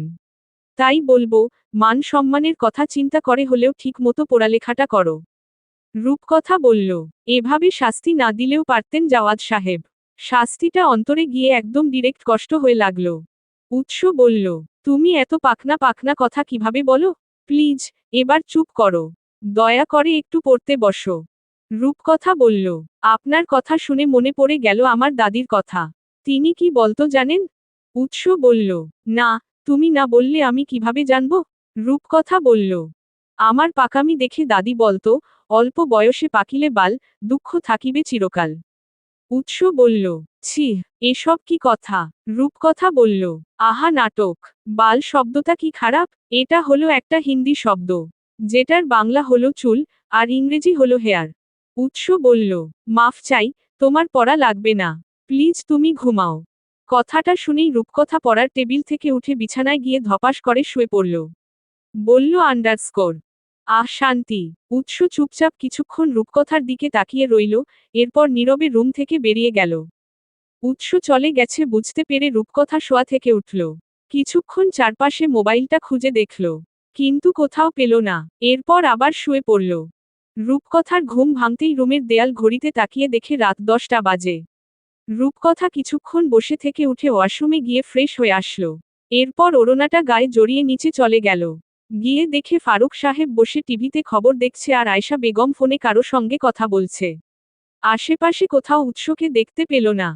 রূপকথাকে দেখে আয়শা বেগম ডেকে নিজের পাশে বসালো। এরপর জিজ্ঞেস করল, উৎস কোথায় গেছে? রূপকথা বলল, আমি তো জানি না। আয়েশা বেগম বলল, তোমার স্বামী, অথচ তুমি জানো না ও কোথায় গেছে? এটা কোনো কথা হলো? রূপকথা চুপ হয়ে গেল। সত্যিই তো, তার তো জিজ্ঞেস করা উচিত ছিল উৎস কোথায় যাচ্ছে। রূপকথা বলল, উনি তো সব সময় সাথে ফোন নিয়ে বের হয়। আপনি বরং ওনাকে একটা কল দিয়ে দেখুন। আয়েশা বেগম চিন্তিত হয়ে বলল, দিয়েছি, ধরেনি। রূপকথার এবার চিন্তা হতে লাগলো। ভাবল, কোথায় গেল লোকটা? আয়েশা বেগম একের পর এক ছেলেকে কল দিয়েই যাচ্ছে। যা দেখে ফারুক সাহেব বলল, আহ আয়েশা, এত টেনশন করছো কেন? দেখবে, একটু পর উৎস ঠিকই চলে আসবে। আয়েশা বেগম বলল, তুমি কি বুঝবে, আমার মায়ের মন। আয়েশা বেগমের পাশে বসে রূপকথা চিন্তায় দাঁত দিয়ে নখ কাটতে লাগল। এভাবে দেখতে দেখতে প্রায় 11টা বেজে গেল। তারপরও উৎস বাসায় ফেরার নাম নেই। এবার রূপকথার চিন্তা আরও বেড়ে গেল। মনে মনে নিজেকেই দোষী ভাবতে লাগল। রূপকথা এই কয়েকদিনে বুঝে গেছে, আয়েশা বেগম আর ফারুক সাহেব দুজনই হাই প্রেশারের রোগী। একদমই রাত জাগতে পারে না। তাই রূপকথা দুজনকে বলল, আপনারা দুজনই হাই প্রেশারের রোগী। আপনাদের রাত জাগলে ক্ষতি হবে। তাই বলছি, প্লিজ ডিনার করে শুয়ে পড়ুন। চিন্তা করতে হবে না, উনি আসা পর্যন্ত আমি অপেক্ষা করব। রূপকথার কথা শুনে দুজনই খুশি হল। রূপকথা যে এই কয়েকদিনেই তাদের কথা ভাবতে শুরু করেছে, এটা তাদের জন্য অনেক কিছু। তারপর সেসব বাদ দিয়ে আয়েশা বেগম বলল, উৎস আসুক আগে। রূপকথা শুনল না, সার্ভেন্টদের বলল, টেবিলে খাবার আনুন। এমন সময় উপরে থেকে উদয় নেমে আসলো। মাকে জিজ্ঞেস করল, আজকে রাতে কি ভাত টাত খাওয়াবেন না? আয়েশা বেগম বলল, আমি ধরে রেখেছি তোকে, তোর খাওয়া তুই খাবি, আমি খাওয়ানোর কে? উদয় কিছু না বলে ডাইনিং টেবিলে গিয়ে বসল। এরপর বাবাকে জিজ্ঞেস করল, তুমিও খাবে না? ফারুক সাহেব বলল, তোমার খাওয়া তুমি খাও, আমি উৎস ফিরলে খাবো। উদয় বলল, তোমাদের নাটকের শেষ নাই। ও কি বাচ্চা? কেউ উদয়ের কথায় পাত্তা দিল না। রূপকথা আয়েশা বেগম আর ফারুক সাহেবকে জোর করিয়ে খেতে বসিয়ে দিল। তারা রূপকথার সঙ্গে না পেরে গিয়ে বসল। এরপর দুজনের খাওয়া শেষ হতেই দুজনকে জোর করে রুমে পাঠিয়ে দিল। রুমে যাওয়ার আগে আয়েশা বেগম বারবার বলল, উৎস আসলে আমাকে ডেকে দিও। রূপকথা বলল, ঠিক আছে ডাকবো। এখন রুমে গিয়ে শুয়ে পড়ুন। রাত তখন একটা ছুঁই ছুঁই। রূপকথা লিভিং রুমের সোফায় বসে অপেক্ষা করছে। উৎস এখনো বাসায় আসেনি। চিন্তায় রূপকথার ঘুম উড়ে গেছে। অন্যদিন হলে এতক্ষণে গভীর ঘুমে আচ্ছন্ন থাকত মেয়েটা। তবে আজকের চিত্র ভিন্ন। রূপকথা সোফায় বসে উৎসের কথা ভাবছিল এমন সময় মেইন ডোর খোলার শব্দ হলো। রূপকথা তাড়াতাড়ি করে গিয়ে দেখে উৎস এসেছে। রূপকথাকে এত রাত পর্যন্ত জেগে থাকতে দেখে উৎস অবাক হলো। দরজা লাগিয়ে জিজ্ঞেস করল, ঘুমাওনি তুমি? রূপকথা বলল আন্ডারস্কোর, হ্যাঁ এই তো চোখ মেলে দাঁড়াই দাঁড়াই কথা বলতে বলতে ঘুমাচ্ছি। তা বলছি আজকে বাসায় আসলেন কেন? সন্ধ্যা থেকে যেখানে ছিলেন সেখানেই থাকতেন। উৎস বাসার ভেতরে ঢুকতে ঢুকতে বলল, যেখানেই ছিলাম, যে কাজে ছিলাম সে কাজ শেষ। তাই নিজ নিরে ফিরে এলাম। রূপকথা বলল, কোথায় যাচ্ছেন? সন্ধ্যা থেকে কোথায় ছিলেন আগে তার উত্তর দিয়ে যান। উৎস বলল, একটা কাজে গিয়েছিলাম। রূপকথা বলল, কি কাজে? উৎস রূপকথার প্রশ্নটা পুরোপুরি উপেক্ষা করে জিজ্ঞেস করল, রাতে খেয়েছো তুমি? রূপকথা বলল, আমার উত্তর তো এটা না। উৎস লিভিং রুমের সোফায় গিয়ে বসল। জিজ্ঞেস করল, এখনো ঘুমাওনি কেন? রূপকথা বলল, প্রশ্নের উত্তরে প্রশ্ন হয় না, উত্তর হয়। কোথায় গিয়েছিলেন সেটা বলুন, আমাকে না বললে কিন্তু আমি আপনার মাকে ডাকব। উৎস বলল, তুমি আসলেই একটা নাছোড়বান্দা। রূপকথা বলল, ঠিক আছে আপনার মাকে ডাকছি। এটা বলে রূপকথা আয়েশা বেগমের রুমের দিকে হাঁটা ধরল। উৎস তাড়াতাড়ি করে উঠে রূপকথার সামনে গিয়ে দাঁড়ালো। বলল, আমাদের বৃদ্ধা আশ্রমে গিয়েছিলাম। রূপকথা জানত না উৎসদের যে বৃদ্ধা আশ্রমও আছে। রূপকথা জিজ্ঞেস করল, এত রাতে হঠাৎ? উৎস বলল, বৃদ্ধা আশ্রমের যিনি দেখাশোনা করেন তার ওয়াইফ ওয়াশরুমে পড়ে মাথা ফাটিয়ে ফেলেছিল। ওনাকে হাসপাতালে নিয়ে গিয়েছিলাম। রূপকথা বলল, কথাটা ফোন করে বলে দেওয়া যেত না? আপনার মা কতবার কল দিয়েছে ধরেননি কেন? উৎস বলল, ফোন সাইলেন্ট ছিল, আর ফোন আমার কাছে ছিল না। রূপকথা জিজ্ঞেস করল, ফোন কার কাছে ছিল? উৎস বলল, নার্সের কাছে ছিল। রূপকথা অবাক হয়ে জিজ্ঞেস করল, মানে কি, আপনার ফোন নার্সের কাছে কেন? উৎস বলল, যার মাথা ফেটে গিয়েছিল তার রক্তের প্রয়োজন ছিল। রূপকথা বলল, রক্তের সাথে আপনার ফোন নার্সের কাছে থাকার কি সম্পর্ক? উৎস বলল, কারণ রক্ত আমি দিয়েছি। রূপকথা বলল, ও আচ্ছা। উৎস বলল, হয়েছে এবার শান্তি? রূপকথা বলল, খুব। উৎস জিজ্ঞেস করল, রাতে খেয়েছ? রূপকথা বলল, না, আপনিও তো মনে হয় খাননি। উৎস বলল, সার্ভেন্টকে ডেকে বলো খাবার গরম করে টেবিলে এনে রাখতে। আমি ফ্রেশ হয়ে আসছি। এটা বলে উৎস চলে গেল। রূপকথা সার্ভেন্টদের ডাকতে গিয়ে আবার থেমে গেল। ভাবল, এখন ডাকাটা ঠিক হবে না। সারাদিন পরিশ্রম করে ক্লান্ত শরীর নিয়ে ঘুমিয়ে পড়েছে হয়তো। থাক তার থেকে আমিই গরম করে নিচ্ছি। এরপর রূপকথা ধীরে ধীরে নিজেই সব খাবার গরম করে টেবিলে এনে রাখল। এরপর একটা চেয়ার টেনে বসে উৎসের জন্য অপেক্ষা করতে লাগলো। প্রায় আধা ঘন্টার মাথায় উৎস নিচে নামল। রূপকথা জিজ্ঞেস করল, এতক্ষণ কি করছিলেন? উৎস একটা চেয়ার টেনে বসে বলল, হাসপাতাল থেকে এসেছি, স্নান না নিলে কেমন যেন লাগছিল।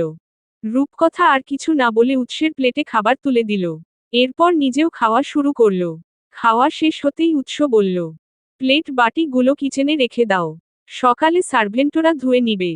রূপকথা উৎসের কথা মতো প্লেট বাটিগুলো কিচেনে রেখে আসলো। উৎস বলল, নাও এবার ঘুমাতে চলো, সকাল 10টা থেকে ক্লাস আছে তোমার। রূপকথা বলল, কালকে ক্লাস করব না, এতক্ষণে ঘুমাতে যাচ্ছি, উঠব কতক্ষণে? উৎস কিছু না বলে রুমে চলে গেল। পিছন পিছন রূপকথাও গেল। উৎস রুমে এসে বিছানায় গা এলিয়ে দিল। রূপকথাও ফ্রেশ হয়ে এসে আলো নিভিয়ে উৎসের পাশে শুয়ে পড়ল। দুজনই কিছুক্ষণের মাঝে ঘুমিয়ে পড়ল। সকাল 9টায় উৎস জগিং শেষ করে বাসায় ফিরে দেখে রূপকথা এখনো ঘুমাচ্ছে। উৎস প্রতিদিনের মতো রূপকথার জামাকাপড় ঠিক করে ডাকল তাকে। তাকে উঠতে বলে উৎস ওয়াশরুমে চলে গেল ফ্রেশ হতে। উৎস ফ্রেশ হয়ে অফিসের জন্য রেডি হয়ে দেখে রূপকথা এখনো ওঠেনি। উৎস একটু ঝুঁকে জোরে জোরে ডাকতে লাগল, রূপকথা উঠো। এভাবে কয়েকবার ডাকার পর রূপকথা উঠে বসল। উৎসের দিকে ঘুম ঘুম চোখে তাকিয়ে জিজ্ঞেস করল, কি হয়েছে? আপনি প্যাঁচা হয়ে ষাঁড়ের মতো এমন চিল্লাচ্ছেন কেন? উৎস বলল, 10টা থেকে ক্লাস আছে, উঠো, ফ্রেশ হয়ে রেডি হয়ে নাও। রূপকথা হাই তুলতে তুলতে বলল, কালকে রাতেই না বললাম আজকে ক্লাসে যাব না। উৎস বলল, 1 থেকে 3 গুনব, এর মধ্যে যদি ফ্রেশ হতে না যাও তাহলে দেখো কি করি। রূপকথা বলল, কি করবেন? উৎস হাতে পানির মগটা নিয়ে বলল, কি করব দেখবে। রূপকথা তড়িঘড়ি করে বলল, আরে আজব যাচ্ছি তো। উৎস বলল, তোমাকে কলেজে নামিয়ে দিয়ে আমি অফিস যাব, প্লিজ তাড়াতাড়ি করো। রূপকথা বলল, আমার কলেজের ইউনিফর্ম, ব্যাগ এসব কিচ্ছু নেই। উৎস বলল, ওয়ার্ড্রোবের পাশে নিচে দেখো, কয়েকটা শপিং ব্যাগ আছে। শপিং ব্যাগগুলোতে তোমার যা যা লাগবে সব আছে। নাও এবার উঠে তৈরি হয়ে আমাকে উদ্ধার করো। রূপকথা নীরবে কিছুক্ষণ উৎসের দিকে তাকিয়ে রইল। ভাবল, এই লোক এত কিছু কখন নিয়ে আসলো? এরপর আস্তে ধীরে উঠে ওয়াশরুমে চলে গেল ফ্রেশ হতে। ততক্ষণে উৎস রেডি হয়ে হাতে ব্লেজারটা নিয়ে নিচে চলে গেল। ডাইনিং টেবিলে উৎসকে দেখে আয়েশা বেগম জিজ্ঞেস করল, কাল রাতে এতক্ষণ পর্যন্ত কোথায় ছিলে? উৎস একটা চেয়ার টেনে বসে বলল, শান্তি নিবাসের মান্নান চাচার ওয়াইফ পা পিছলে ওয়াশরুমে পড়ে মাথা ফাটিয়ে ফেলেছিল, ওনাকে হাসপাতালে নিয়ে গিয়েছিলাম। ফারুক সাহেব জিজ্ঞেস করল, তোমার মা এতবার করে কল দিচ্ছিল, কল ধরছিলে না কেন? উৎস বলল, ফোন সাইলেন্ট ছিল। রক্তদানের কথাটা চেপে গেল উৎস। আয়েশা বেগম জিজ্ঞেস করল, রূপকথা কোথায়? ডাকনি ওকে? উৎস বলল, রেডি হয়ে আসছে। আয়েশা বেগম জিজ্ঞেস করল, ও কোথাও যাবে? উৎস বলল, ওর সকাল 10টা থেকে ক্লাস আছে। আয়েশা বেগম বলল, সে কি, কালকেই না ভর্তি হলো, আজকে থেকেই ক্লাসে জয়েন করবে? উৎস কিছু বলল না। একজন সার্ভেন্ট এসে তার নাস্তা দিতেই যেতেই সে আপন মনে নাস্তা করতে লাগল। উৎস সকালে ডিম, দুধ, ওটস, স্মুদি এসবই খায়। এছাড়া সারাদিনও সে অস্বাস্থ্যকর খাবার এড়িয়ে চলার চেষ্টা করে। রূপকথা কাঁধে ব্যাগ ঝুলি নিচে নামল। টেবিলের কাছাকাছি এসে রূপকথা সবার উদ্দেশ্যে বলল, গুড মর্নিং। রূপকথার গলার আওয়াজ শুনে উৎস সেদিকে তাকালো। রূপকথার দিকে তাকাতেই উৎসর চোখ জোড়া থমকে গেল। রূপকথার পরনে সাদা 3 পিস, সাদা পায়জামা, সাদা বেল্ট, ক্রস বেল্ট, সাদা এপ্রন, সাদা হিজাব, সাদা স্নিকার্স। গায়ের রঙের সঙ্গে ইউনিফর্মের কালারটা ম্যাচিং হয়ে গেছে। তাকে দেখে মনে হচ্ছে এই মাত্র আকাশ থেকে একটা স্নিগ্ধ শুভ্র পরি নেমে এসেছে। উৎসকে এভাবে তাকিয়ে থাকতে দেখে কিছুটা অপ্রস্তুত হয়ে গেল রূপকথা। উৎস বড়দের সামনে এভাবে তার দিকে তাকিয়ে আছে দেখে সত্যিই রূপকথার লজ্জা লাগছে। উৎস এভাবে তাকিয়ে থাকা চোখ এড়ায়নি কারো। ফারুক সাহেব বলল, বাবা উৎস, আগে খেয়ে নাও, তারপর মন ভরে বউকে দেখো। বাবার কথায় উৎসর হুঁশ ফিরল, তবে কোনো প্রতিউত্তর করল না। অন্যদিকে ফারুক সাহেবের কথা শুনে রূপকথা তো পারছে না লজ্জায় মাটির নিচে ঢুকে যেতে। আয়েশা বেগম অনেক কষ্টে হাসি আটকিয়ে রূপকথাকে বলল, হয়েছে, আর লজ্জা পেতে হবে না, এবার খাওয়া শুরু করো, বের হতে হবে তো, 10টা থেকে না ক্লাস। রূপকথা মাথা নাড়িয়ে খাওয়া শুরু করল। উৎসর খাওয়া শেষ হতেই রূপকথাকে তাড়া দিয়ে বলল, তাড়াতাড়ি খাওয়া শেষ করে বাইরে আসো, আমি গাড়ি বের করছি। এরপর বাবার উদ্দেশ্যে বলল, দুপুর 12টা থেকে রয়্যাল গ্রুপের সঙ্গে মিটিং আছে। আপনাকে মেইল করা হয়েছে, পারলে একটু উপস্থিত থাকার চেষ্টা করবেন। ফারুক সাহেব বলল, 11টার দিকে আমি অফিসে আসছি। উৎস বলল, ঠিক আছে। ফারুক জাওয়াদের বয়স হওয়াতে তিনি এখন আর আগের মতো প্রতিদিন অফিসে যেতে পারেন না। উৎসই সব কিছুর দেখাশোনা করে। তবে গুরুত্বপূর্ণ কোনো মিটিং থাকলে অফিস থেকে তাকে মেইল পাঠানো হয়। এটা বলে যে তিনি যেন উপস্থিত থাকার চেষ্টা করেন। এই যেমন আজকে উৎসদের অফিসে একটা মিটিং আছে রয়্যাল গ্রুপের সঙ্গে। রূপকথা যেটুকু পেরেছে খেয়ে শ্বশুর শাশুড়ির থেকে বিদায় নিয়ে ছুটল উৎসর কাছে। ততক্ষণে উৎস গ্যারেজ থেকে গাড়ি বের করে অপেক্ষা করছে তার জন্য। রূপকথা আসতেই উৎস জিজ্ঞেস করল, এতক্ষণ লাগে আসতে? কি করছিলে এতক্ষণ? রূপকথা ব্যাগটা গাড়ির পেছনের সিটে রেখে হাসিমুখে বলল, ঘোড়া ডিম দিচ্ছিল, সেটাই দেখছিলাম এতক্ষণ। উৎস আর কিছু না বলে ড্রাইভিং সিটে গিয়ে বসল। তার আশেপাশের সিটেই রূপকথা বসেছে। উৎস বলল, সিট বেল্টটা লাগিয়ে নাও। রূপকথা উৎসর কথামতো সিট বেল্টটা লাগিয়ে নিল। উৎস গাড়ি স্টার্ট দিল। গাড়ি স্টার্ট দেওয়ার কয়েক মিনিট পর রূপকথা এসিটা বন্ধ করে পাশের গ্লাসটা নামিয়ে দিল। রূপকথার কার্যকলাপগুলো দেখেও উৎস কিছু বলল না। যেটা দেখে রূপকথা ভীষণ অবাক হল। সে উৎসর ঝাড়ি খাওয়ার জন্য এক প্রকার তৈরি ছিল। রূপকথা ভাবল, লোকটা আজকে হঠাৎ এত ভালো হয়ে গেল কিভাবে? উৎস রূপকথাকে খোঁচা দিয়ে বলল, দেখো আবার ক্লাসের মাঝে ঘুমিয়ে পড়ো না যেন। রূপকথা বলল, এমন ভাবে বলছেন যেন আমি সারাদিন যেখানে সেখানে ঘুমাই। উৎস কিছু বলল না। সে জানে এই মেয়ের সঙ্গে কথায় পারা যাবে না। কলেজের সামনে এসে উৎস গাড়ি থামালো। রূপকথা পিছনের সিট থেকে ব্যাগটা নিয়ে বলল, আমি বাসায় যাব কিভাবে? উৎস বলল, ড্রাইভারকে দিয়ে গাড়ি পাঠিয়ে দেব। তুমি আগ বাড়িয়ে একা কিছু করতে যেও না। রূপকথা বলল, ঠিক আছে। রূপকথা গাড়ি থেকে নেমে যাচ্ছিল, এমন সময় উৎস বলল, দাঁড়াও। এরপর ওয়ালেট থেকে একটা 1000 টাকার নোট বের করে রূপকথার দিকে বাড়িয়ে দিল। বলল, টাকাটা রাখো। খিদে লাগলে ক্লাসের ফাঁকে বেরিয়ে ক্যান্টিন থেকে কিছু খেয়ে নিও। রূপকথা নিতে চাইল না। বলল, টাকা লাগবে না। উৎস বলল, না লাগলেও নিজের কাছে রাখো। রূপকথা নিতে না চাইলেও উৎসর জোরাজুরিতে নিতে হলো। রূপকথা আর কথা না বাড়িয়ে গাড়ি থেকে বের হয়ে সোজা গেটের ভেতর ঢুকে গেল। রূপকথা চোখের আড়াল হতে উৎসও চলে গেল অফিসের উদ্দেশ্যে। রূপকথা একটা ছেলেকে জিজ্ঞেস করল, ভাইয়া ফার্স্ট ইয়ারের ক্লাসটা কোন দিকে? ছেলেটা জিজ্ঞেস করল, কোন গ্রুপ? রূপকথা বলল, আর্টস। ছেলেটা জিজ্ঞেস করল, নতুন ভর্তি হয়েছ? রূপকথা বলল, নতুন ভর্তি না হলে আপনাকে জিজ্ঞেস করতেছি ফার্স্ট ইয়ারের রুম কোনটা? রূপকথার এমন কথার ধরন দেখে অবাক হলো ছেলেটা। বলল, এসো আমার সঙ্গে। নতুন ক্যাম্পাস, কিছুই চেনে না রূপকথা। তাই ছেলেটার পিছন পিছন গেল। একটু হাঁটার পর ছেলেটা রূপকথাকে নিয়ে একটা ক্লাসরুমে ঢুকল।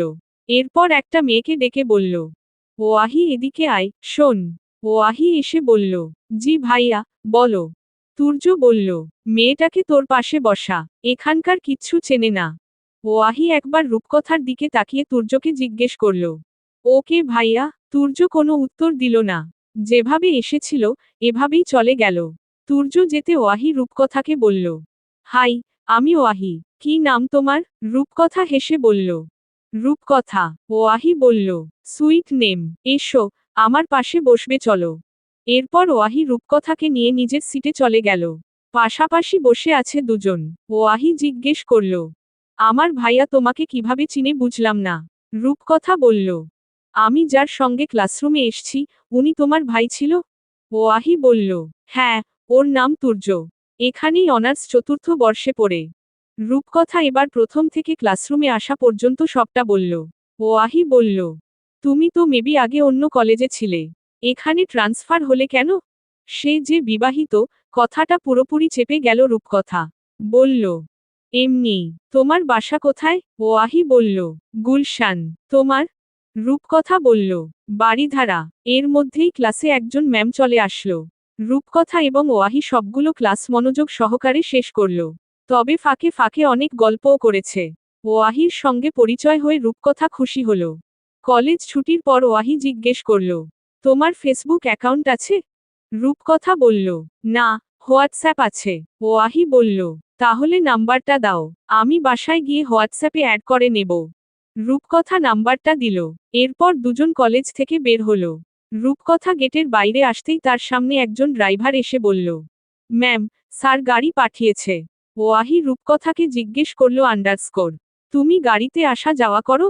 রূপকথা ওয়াহির এই কথার উত্তর দিল না। বলল, আচ্ছা যাই তাহলে, বাসায় গিয়ে মেসেজ দিও। এটা বলে রূপকথা গাড়িতে উঠে গেল। এরপর ওয়াহি রিকশার জন্য দাঁড়িয়েছিল। এমন সময় তুর্য এসে বলল, বাইকে ওঠ। ওয়াহি বাইকের পিছনে উঠে বসল। এরপর জিজ্ঞেস করল, তুমি না বাসায় চলে গিয়েছিলে? আবার কেন এসেছ? তুর্য বলল, তোকে নিতে এসেছি। রূপকথা বাসায় আসতেই দেখে আয়েশা বেগম লিভিং রুমে ফোন দেখছে। রূপকথাকে দেখে তার দিকে তাকিয়ে বলল, এসে গেছো তুমি? রূপকথা হেসে বলল, জি। আয়েশা বেগম জিজ্ঞেস করল, ক্লাস কেমন লাগলো? রূপকথা বলল, ভালোই, তবে ফুল ক্লাস করা ছাড়া বের হতে দেয় না। আয়েশা বেগম বলল, এটাই তো ভালো। আচ্ছা যাও একটু জিরিয়ে শাওয়ার নিয়ে নাও। দুজন একসঙ্গে লাঞ্চ করব। রূপকথা আয়েশা বেগমের সঙ্গে কথা বলে রুমে যাচ্ছিল, এমন সময় একজন সার্ভেন্ট এসে তার হাতে এক গ্লাস শরবত দিয়ে বলল, ম্যাম, এটা খেয়ে নিন, ভালো লাগবে। রূপকথা শরবতটা খেয়ে রুমে চলে আসলো। এই টাইমে উৎস সচরাচর বাসায় থাকে না। আজকে ফারুক সাহেবও নেই। তাদের জন্য ড্রাইভারকে দিয়ে লাঞ্চ পাঠিয়ে দেওয়া হয়েছে। রূপকথা ব্যাগটা টেবিলে রেখে হিজাব, বেল্টগুলো খুলে বিছানায় রাখল। এরপর ওয়াশরুমে চলে গেল শাওয়ার নিতে। ঝটপট শাওয়ার নিয়ে চুলে টাওয়েল পেঁচিয়ে গলায় ওড়নাটা ঝুলিয়ে নিচে চলে গেল রূপকথা। রূপকথাকে দেখেই সার্ভেন্টরা টেবিলে খাবার এনে রাখল। আয়েশা বেগম রুমে ছিল। রূপকথা গিয়ে ডেকে আনল। এরপর দুজন বসে লাঞ্চ করে নিল। রূপকথা লাঞ্চ শেষ করে রুমে এসে বিছানায় গা ছেড়ে দিল। শরীর ভীষণ ক্লান্ত লাগছে তার। শোয়ার কিছুক্ষণের মধ্যেই চোখ লেগে আসলো। সন্ধ্যায় 7টায় উৎস বাসায় আসলো। রুমে এসে দেখে পুরো রুম অন্ধকার। উৎস রুমের লাইট জ্বালাতেই তার চোখে প্রতিদিনের মতো একই দৃশ্যই ধরা দিল। উল্টাপাল্টা হয়ে ঘুমিয়ে আছে রূপকথা। পুরো বিছানায় জুড়ে তার কলেজ ড্রেস। উৎস গা থেকে ব্লেজারটা খুলে রুমের সিঙ্গেল আলনাতে রাখল। এরপর রূপকথার জামাটা ঠিক করে দিয়ে ডাকল তাকে। কয়েকবার ডাকার পর রূপকথা ঘুম ঘুম চোখে তাকিয়ে জিজ্ঞেস করল, কয়টা বাজে? উৎস বলল, 7টা। রূপকথা ও আচ্ছা বলে আবার চোখ বন্ধ করে নিল। উৎস বলল, মাথা থেকে তো টাওয়েলটা খুলনি এখনো। রূপকথা কিছু বলল না। হয়তো উৎসর কথাগুলো তার কান পর্যন্ত পৌঁছায়নি। উৎস কিছুক্ষণ চুপচাপ রূপকথার দিকে তাকিয়ে রইল। এরপর ওয়াশরুমে চলে গেল ফ্রেশ হতে। কিছুক্ষণ পর উৎস ফ্রেশ হয়ে এসে দেখে রূপকথা এখনো ওঠেনি। উৎস এবার বাঁকা হেসে পাশের টি টেবিল থেকে পানির গ্লাসটা হাতে নিল। এরপর হাতে এক চোষ পানি নিয়ে রূপকথার মুখে ছুঁড়ে মারল। হঠাৎ মুখে পানি পড়তে রূপকথা তড়িঘড়ি করে উঠে বসল। এরপর ওড়না দিয়ে মুখটা মুছতে মুছতে তেজি কণ্ঠে বলল, আজব, সব সময় এমন ফাজলামি ভালো লাগে না। উৎস গম্ভীর মুখে জিজ্ঞেস করল, কয়টা বাজে? রূপকথা বলল, আমি কিভাবে জানবো কয়টা বাজে? উৎস বলল, 7টা বাজে। আজকে না ক্লাস করছো? রূপকথা বলল, হ্যাঁ। উৎস ধমক দিয়ে জিজ্ঞেস করল, তো পড়ালেখা নেই? এতক্ষণ পর্যন্ত পড়ে পড়ে ঘুমাচ্ছ কেন? রূপকথা বলল, তাই বলে আপনি আমার সঙ্গে এভাবে কথা বলবেন? উৎস বলল, কিভাবে কথা বলছি? কাল থেকে বিকেল 5টার মধ্যে ঘুম থেকে উঠে যাবে। আজকে তোমার প্রাইভেট টিচার আসার কথা থাকলেও কিছু সমস্যার জন্য আসতে পারেনি। কাল থেকে শিওর আসবে।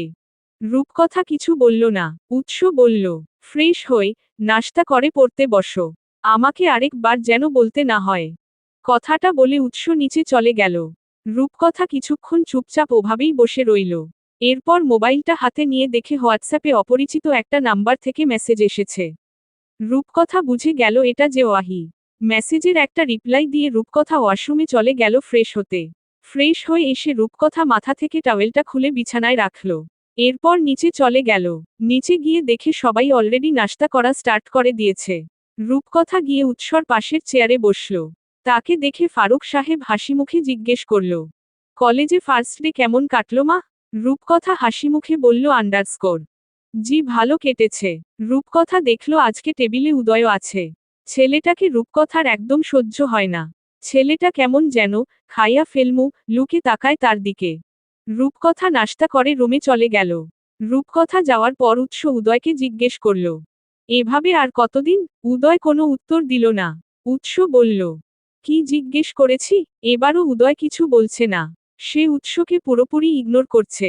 উৎস এবার দাঁড়িয়ে পড়ল, টেবিলে জোরে থাবা দিয়ে চিৎকার করে বলল, স্পিক আউট, এভাবে বসে বসে আর কতদিন বাপের অন্য ধ্বংস করবি? কথাটা উদয়ের গায়ে লাগলো, তাই এবার মুখ খুলল, বলল, আমি তোমার সঙ্গে কথা বলতে আগ্রহী নই। নিজের মতো নিজে থাকো না প্লিজ। কেন বেকার বেকার আমাকে বিরক্ত করছো? আর ভুলে যেও না এটা কিন্তু আমারও বাসা। উৎস বলল, ছোটবেলায় যে শাসনটা করতে পারিনি, সেটা এখন থেকে করব। এই মুহূর্ত থেকে মনে গেথে নে, গাল তোর হলেও পায়ের জুতা কিন্তু আমার। উদয় রেগেমেগে উঠে বাসা থেকে বের হয়ে গেল। এই মুহূর্তে সবথেকে বেশি রাগ হচ্ছে রূপকথার উপর। মেয়েটা তার জীবনটা তছনছ করে দিল। উদয় মনে মনে কঠিন প্রতিজ্ঞা করল রূপকথাকে সে শান্তিতে থাকতে দিবে না।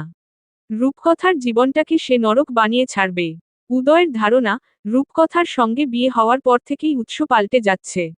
দেখা যায় ইদানিং তার ব্যাপারে একটু বেশিই মাথা ঘামাচ্ছে। উৎস উঠে রুমে চলে গেল। বাকি বসে রইল ফারুক সাহেব আর আয়েশা বেগম। ফারুক সাহেব বলল, আয়েশা, এই ছেলের ভবিষ্যৎ কি? আয়েশা বেগম চোখের কোণের জলটুকু মুছে বলল, ওর ভবিষ্যৎ কি তা জানি না, তবে এটুকু বেশ বুঝতে পারছি যে আমরা মা বাবা হিসেবে ব্যর্থ। সবাই বলতো বড়টাকে কড়া শাসনে বড় করেছি বলেই ছেলেটা এমন গম্ভীর, অসামাজিক টাইপ হয়েছে। তাই ছোটটাকে একটু খোলামেলা ভাবে বড় করলাম। অথচ দেখুন ভালো হওয়ার বদল হয়েছে একটা কুলাঙ্গার। চাইলাম কি আর হলো কি? ফারুক সাহেব কিছু বলছে না, চুপচাপ বসে আছে। তার স্ত্রী কথাগুলো কোনোটাই ভুল বলেনি। আসলে ঠিক এমনটাই হয়েছে। উৎস রুমে এসে দেখে রূপকথা শুয়ে শুয়ে মোবাইলে টিপছে। উৎস গিয়ে রূপকথার হাত থেকে মোবাইলটা নিয়ে নিলহ বলল, 11টার পর মোবাইল পাবে। রূপকথা বিছানা থেকে নেমে বলল, একটু পর আমি এমনিই দিয়ে দিতাম। আপনি এভাবে চিন্তাকারীর মতো হাত থেকে মোবাইলটা ছিনিয়ে না নিলেও পারতেন। উৎস বলল, পড়তে বসার আগে বিছানাটা ঠিক করো। কি হাল করেছো বিছানাটার? রূপকথা বিছানার দিকে তাকিয়ে দেখল পুরো বিছানা জুড়ে তার জিনিস। কিন্তু তার এখন বিছানা গুছাতে মন চাইছে না। উৎসকে বলল, একজন সার্ভেন্টকে ডেকে দিচ্ছি, উনি এসে ঠিক করে দিবে। উৎস বলল, নিজের কাজ নিজে করতে শেখো। সব কিছু সার্ভেন্টকে দিয়ে করাতে হবে কেন? রূপকথা বলল, আমার কাজ করতে ভালো লাগে না। উৎস গম্ভীর মুখে বলল, 5 মিনিটের মধ্যে বিছানা গুছিয়ে সুন্দর মতো টেবিলে এসে পড়তে বসবে। রূপকথা আর কিছু বলল না, চুপচাপ বিছানাটা ঠিক করে সুন্দর মতো পড়তে বসল। উৎস ল্যাপটপ আর কিছু ফাইল নিয়ে স্টাডি রুমে চলে গেল। উৎস স্টাডি রুমে বসে ফাইল দেখার মাঝে কিছুক্ষণ পর পর সিসিটিভিতে রূপকথাকে দেখছিল। দেখল, পড়তে বসে মেয়েটা ভণ্ডামি করছে না, মন দিয়েই পড়ছে। যা দেখে উৎস খুশি হল। উৎস চায় মেয়েটা নিজের পায়ে দাঁড়াক, মেয়েটার সব স্বপ্ন অচিরেই পূরণ হোক। রাত 10টায় উৎস রুমে আসলো। রূপকথা হোমওয়ার্ক করছিল। উৎসকে দেখে বলল, কলেজে নামক কি একটা কিন্ডার গার্ডেনে নিয়ে গিয়ে ভর্তি করেছেন আমাকে। প্রতিদিন নাকি হোমওয়ার্ক থাকে, একদিন হোমওয়ার্ক না দেখালে নাকি কান ধরে দাঁড় করিয়ে রাখে। উৎস বলল, জানি, তাই তো বারবার বলছি ভালো মতো পড়ালেখা করো। রূপকথা বলল, আমার ফোনটা দিন। উৎস জিজ্ঞেস করল, হোমওয়ার্ক শেষ হয়েছে? রূপকথা বলল, আর একটু আছে। উৎস বলল, শেষ করো। রূপকথা বলল, আরে দিয়ে দিন না, এমন করছেন কেন? উৎস বলল, এখন তোমার হাতে ফোন দিলে তুমি বাকি হোমওয়ার্কটুকু শেষ করতে পারবে না। তাই বলছি আগে পুরোটা শেষ করো। রূপকথা বলল, আমি শিওর আপনি টিচার হলে আপনার সব স্টুডেন্ট আদু ভাই হতো। উৎস কোনো উত্তর দিল না। বিছানায় আধশোয়া হয়ে হেলান দিয়ে বসে মোবাইল টিপতে লাগল। কিছুক্ষণের মধ্যে রূপকথা হোমওয়ার্ক শেষ করে উৎসর কাছে গিয়ে বলল, শেষ, ফোন দিন এবার। উৎস বলল, সবগুলো শেষ করেছ? রূপকথা বলল, হ্যাঁ রে বাবা বাবা। উৎস গম্ভীর মুখে বলল, যেভাবেই হোক তোমার হাজবেন্ড হইতো। তুমি বাবা ডাকছ কেন? রূপকথা জিভ কেটে আস্তে করে 2 গালে 2টা থাপ্পড় মেরে বলল, ইয়া আল্লাহ আস্তাগফিরুল্লাহ, কথায় কথায় বলে ফেলেছি, আল্লাহ মাফ করো। এরপর উৎসকে বলল, আপনিই তো বেশি কথা বলে আমার মাথা আউলা জাউলা করে দেন। উৎস অবিশ্বাস্য ভঙ্গিতে জিজ্ঞেস করল, সিরিয়াসলি, আমি বেশি কথা বলি? রূপকথা বলল, তা নয় তো কি। উৎস বিনা বাক্যে চুপচাপ রূপকথার ফোনটা তার হাতে দিয়ে দিল। রূপকথা ফোনটা নিয়ে মাত্র একটু আরাম করে বসছিল। এমন সময় নিচ থেকে একজন সার্ভেন্ট এসে তাদের ডিনার করতে ডাকল। সার্ভেন্ট এসে ডেকে যেতে উৎসও নিচে চলে গেল। কিছুক্ষণ পর রূপকথাও গেল। সবার ডিনার করা শেষ। রূপকথা রুমে আসছিল এমন সময় দেখল আয়েশা বেগম চিন্তিত হয়ে মেইন ডোরের কাছে দাঁড়িয়ে আছে। রূপকথা গিয়ে জিজ্ঞেস করল, ঘুমাবেন না? আয়েশা বেগম বলল, উদয়টা সেই সন্ধ্যা থেকে এখনো বাসায় আসেনি। ও আসুক। রূপকথা বলল, চিন্তা করছেন কেন? উনি তো নাকি প্রায় সময় বাসার বাইরে থাকে, আবার মাঝে মধ্যে অনেক রাত করেও নাকি বাসায় আসে। আয়েশা বেগম কিছু বলল না। রূপকথাও আর বেশি ঘাটালো না। রুমে চলে আসলো। রুমে এসে দেখে উৎস শুয়ে পড়েছে। রূপকথা জিজ্ঞেস করল, আপনার ভাই এমন বেয়াদব কার মতো হয়েছে? উৎস বলল, জানি না। রূপকথা আর কিছু না বলে ভেংচি কেটে ওয়াশরুমে চলে গেল ফ্রেশ হতে। এরপর ফ্রেশ হয়ে এসে লাইট নিভিয়ে ড্রিম লাইট জ্বালিয়ে বিছানার অন্য পাশে গিয়ে শুয়ে পড়ল। রাত তখন 2টা ছুঁই ছুঁই। নিচ থেকে চিৎকার চেঁচামেচির আওয়াজ শুনে উৎসর ঘুম ভেঙে গেল। উৎস উঠে বিছানা থেকে নামতে নামতে রূপকথারও ঘুম ভেঙে গেল।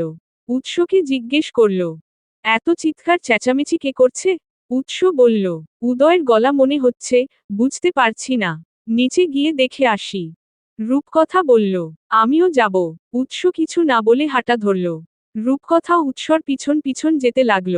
দুজন নিচে গিয়ে দেখে সেখানে উদয়, ফারুক সাহেব, আয়েশা বেগম সহ সার্ভেন্টরা সবাই উপস্থিত। উৎস জিজ্ঞেস করল, কি সমস্যা? এত চিৎকার চেঁচামেচি কিসের? উদয় ছাড়া বাকিদের কারো কোনো সাড়া শব্দ নেই। উদয় ঢুলতে ঢুলতে রূপকথা আর উৎসর সামনে এসে দাঁড়ালো। এরপর হাসতে হাসতে বলল, এই মাঝরাতে সবাই মিলে তোমাদের রোমান্সের বেগার ঘটালাম বলে খুব কি কষ্ট হচ্ছে? উদয়ের মুখ থেকে কিসের যেন বিচ্ছিরি একটা গন্ধ আসছে। তার অবস্থা দেখে রূপকথা ভয়ে উৎসর ডান হাতের কনুই ধরে দাঁড়ালো। উৎস গম্ভীর মুখে বলল, মুখ সামলে কথা বল। উদয় উৎসর কথায় পাত্তা না দিয়ে রূপকথাকে জিজ্ঞেস করল, তোমার চিনি বাবা রাতে সুখ দিতে পারে? না দিতে পারলেও সমস্যা নেই। আমার কাছে আসতে পারো। আমি কিছু মনে করব না। উদয়ের কথা শুনে উপস্থিত সবার গা গিনগিন করে উঠল। উৎস রাগে হাত মুষ্টিবদ্ধ করে চোখ বন্ধ করে নিল। উদয় এবার রূপকথাকে তাচ্ছিল্যের সুরে বলল, তোমার মতো বাজাইরা রাস্তার লোভী মেয়েদের আমি খুব ভালো করে চিনি।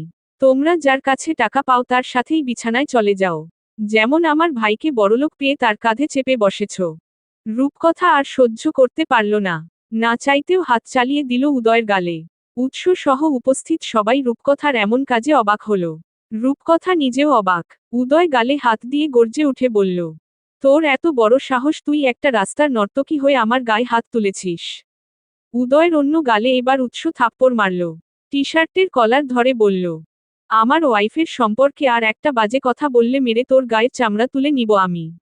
উদয় বলল, 100 বার বলবো, 1000 বার বলবো। দেখি তুই কি করতে পারিস, তোর কত হ্যাডাম। রূপকথা এবার রাগে বাম পা থেকে স্পঞ্জের স্যান্ডেলটা খুলে উদয়কে বেধড়ক ফেটাতে লাগল। আর বলতে লাগল, আমি নর্তকী? আর তুই কি? তুই তো একটা কাপুরুষ। একটু আগে না আমার জামাইয়ের পুরুষত্ব নিয়ে কথা বলছিলি? তোর পুরুষত্ব ঠিক আছে, বিয়ের আসরে একটা মেয়েকে ফেলে এসেছিস, আবার বড় বড় কথা বলছিস। লজ্জা করে না তোর? মানুষের বাচ্চা জানোয়ার কোথাকার। রূপকথার এই পাগলামি দেখে আয়েশা বেগম এগিয়ে আসলো। কান্না করতে করতে বলল, রূপকথা, উদয়কে ছেড়ে দাও প্লিজ। ও নিজের মধ্যে নেই। প্লিজ ওকে ছেড়ে দাও। ও ব্যথা পাচ্ছে। উদয়কে মারতে মারতে এক পর্যায়ে রূপকথার চুল খুলে গেল। ঘেমে নিয়ে একাকার হয়ে গেল মেয়েটা। আয়েশা বেগমকে বলল, সরে যান আপনি। মনে করুন আমিও এখন নিজের মধ্যে নেই। আয়েশা বেগম উৎসকে বলল, উৎস, রূপকথাকে থামাও বাবা। মেয়েটা পাগল হয়ে গেছে। এভাবে মারতে থাকলে তো আমার ছেলেটা মরে যাবে। প্লিজ ওকে থামাও। রূপকথা বলল, জুতার বাড়ি খেয়ে কেউ মরে না। আপনি শান্ত হন প্লিজ। এভাবে চলতে থাকলে পরিস্থিতি অন্যদিকে চলে যাবে। উৎস বুঝল এবার রূপকথাকে থামানো উচিত। তাই রূপকথাকে টেনে উদয়ের থেকে দূরে নিয়ে আসলো। বলল, রূপকথা, অনেক হয়েছে, শান্ত হও এবার। রূপকথা হাঁপাচ্ছে, কথা বলতে পারছে না। উৎস সার্ভেন্টদের বলল, কেউ এক গ্লাস পানি নিয়ে আসুন। একজন সার্ভেন্ট দ্রুত পানি নিয়ে আসতেই উৎস পানির গ্লাসটা হাতে নিয়ে রূপকথাকে পানিটুকু খাইয়ে দিল। উৎস বলল, প্লিজ শান্ত হও। রূপকথা এবার কান্না করে দিল। বলল, উনি আমাকে সবার সামনে নর্তকী বলেছে। অথচ আপনারা কেউ কিছু বললেন না। উৎস বলল, আমাদের কাউকে কিছু বলার সুযোগ দিয়েছ? তার আগেই তো তুমি ঝাঁপিয়ে পড়েছ। রূপকথার কান্না কিছুতেই থামছে না। মেয়েটা কাঁদতেই আছে। অন্যদিকে উদয় রূপকথার হাতে জুতার বাড়ি খেয়ে মাথা ঘুরে পড়ে আছে। আয়েশা বেগম সার্ভেন্টদের সাহায্যে উদয়কে তার রুমে নিয়ে গেল। ফারুক সাহেব রূপকথার পাশে এসে দাঁড়ালো। এরপর তার মাথায় হাত বুলিয়ে বলল, উদয়ের হয়ে আমি সরি বলছি মা। তুমি প্লিজ কান্না থামাও। এভাবে কান্না করলে পরে অসুস্থ হয়ে যাবে। তখন তোমার মা বাবাকে কি জবাব দেব আমরা? রূপকথার কান্না তাও থামছে না। তার কানে বারবার শুধু উদয়ের বলা কথাগুলো বাজছে। ফারুক সাহেব উৎসকে বলল, উৎস ওকে রুমে নিয়ে যাও। উৎস বলল, যাচ্ছি, আপনিও গিয়ে শুয়ে পড়ুন। অনেক রাত হয়েছে। ফারুক সাহেব মাথা নাড়িয়ে রুমে চলে গেল। উৎস রূপকথাকে বলল, রুমে চলো। রূপকথা কান্না করতে করতে বলল, আমি এখানে আর থাকব না। আমাকে আমার বাসায় দিয়ে আসুন। উৎস বলল, ঠিক আছে, সকালে দিয়ে আসব। এখন রুমে চলো। রূপকথা বলল, না, এখনই। উৎস বলল, মাথায় গ্যাস্ট্রিক উঠেছে, এই রাতের বেলায় কোথায় দিয়ে আসব? রূপকথা বলল, ও আচ্ছা, আমার মাথায় গ্যাস্ট্রিক উঠেছে। উৎস বলল, তা নয়তো কি? রূপকথা বলল, তাহলে আর কি? আমার মাথার তুলিটা ড্রিল মেশিন দিয়ে ফুটো করে গ্যাস বের করার ব্যবস্থা করুন। উৎস না চাইতেও হেসে দিল। বলল, যা করার সব সকালে করব, এখন প্লিজ রুমে চলো। রূপকথা আর কিছু না বলে উৎসর সঙ্গে রুমে চলে গেল। রুমে আসতেই রূপকথা উৎসকে জড়িয়ে ধরে আবারও কান্নায় ভেঙে পড়ল। বলল, উনি কিভাবে আমাকে নর্তকী বলতে পারল? হঠাৎ রূপকথা এভাবে জড়িয়ে ধরায় উৎস থমকে গেল। পরক্ষণেই আবার নিজেকে স্বাভাবিক করে এক হাত দিয়ে রূপকথাকে জড়িয়ে ধরে অন্য হাত রূপকথার মাথায় বুলিয়ে দিয়ে বলল, বাদ দাও। হুঁশে ছিল না, হুঁশে থাকলে এসব বলার সাহস জীবনেও পেত না। রূপকথা উৎসর বুক থেকে মাথা তুলে জিজ্ঞেস করছিল, উনি কি কিছু খেয়ে এসেছে? মুখ থেকে কেমন গন্ধ বের হচ্ছিল। উৎস বলল, বারে গিয়েছিল তো, হয়তো উল্টাপাল্টা কিছু খেয়ে নিয়েছে। ওর কথা বাদ দাও। রূপকথা আর কিছু বলল না। এভাবে কিছুটা সময় অতিবাহিত হওয়ার পর উৎস রূপকথাকে ছেড়ে বলল, অনেক রাত হয়েছে, এসো ঘুমিয়ে পড়ো। সকালে উঠতে হবে, তোমার ক্লাস আছে, আমারও অফিস আছে। রূপকথা আর কিছু না বলে বিছানার এক সাইডে গিয়ে শুয়ে পড়ল। উৎসও লাইট নিভিয়ে শুয়ে পড়ল। শোয়ার সঙ্গে সঙ্গেই রূপকথার চোখে ঘুম নেমে আসলো। উৎস লক্ষ্যে করে দেখল রূপকথা ঘুমের মধ্যে কিছুক্ষণ পরপর বড় বড় নিঃশ্বাস নিয়ে কেঁপে কেঁপে উঠছে। কিছুক্ষণ পর উৎসও ঘুমিয়ে পড়ল।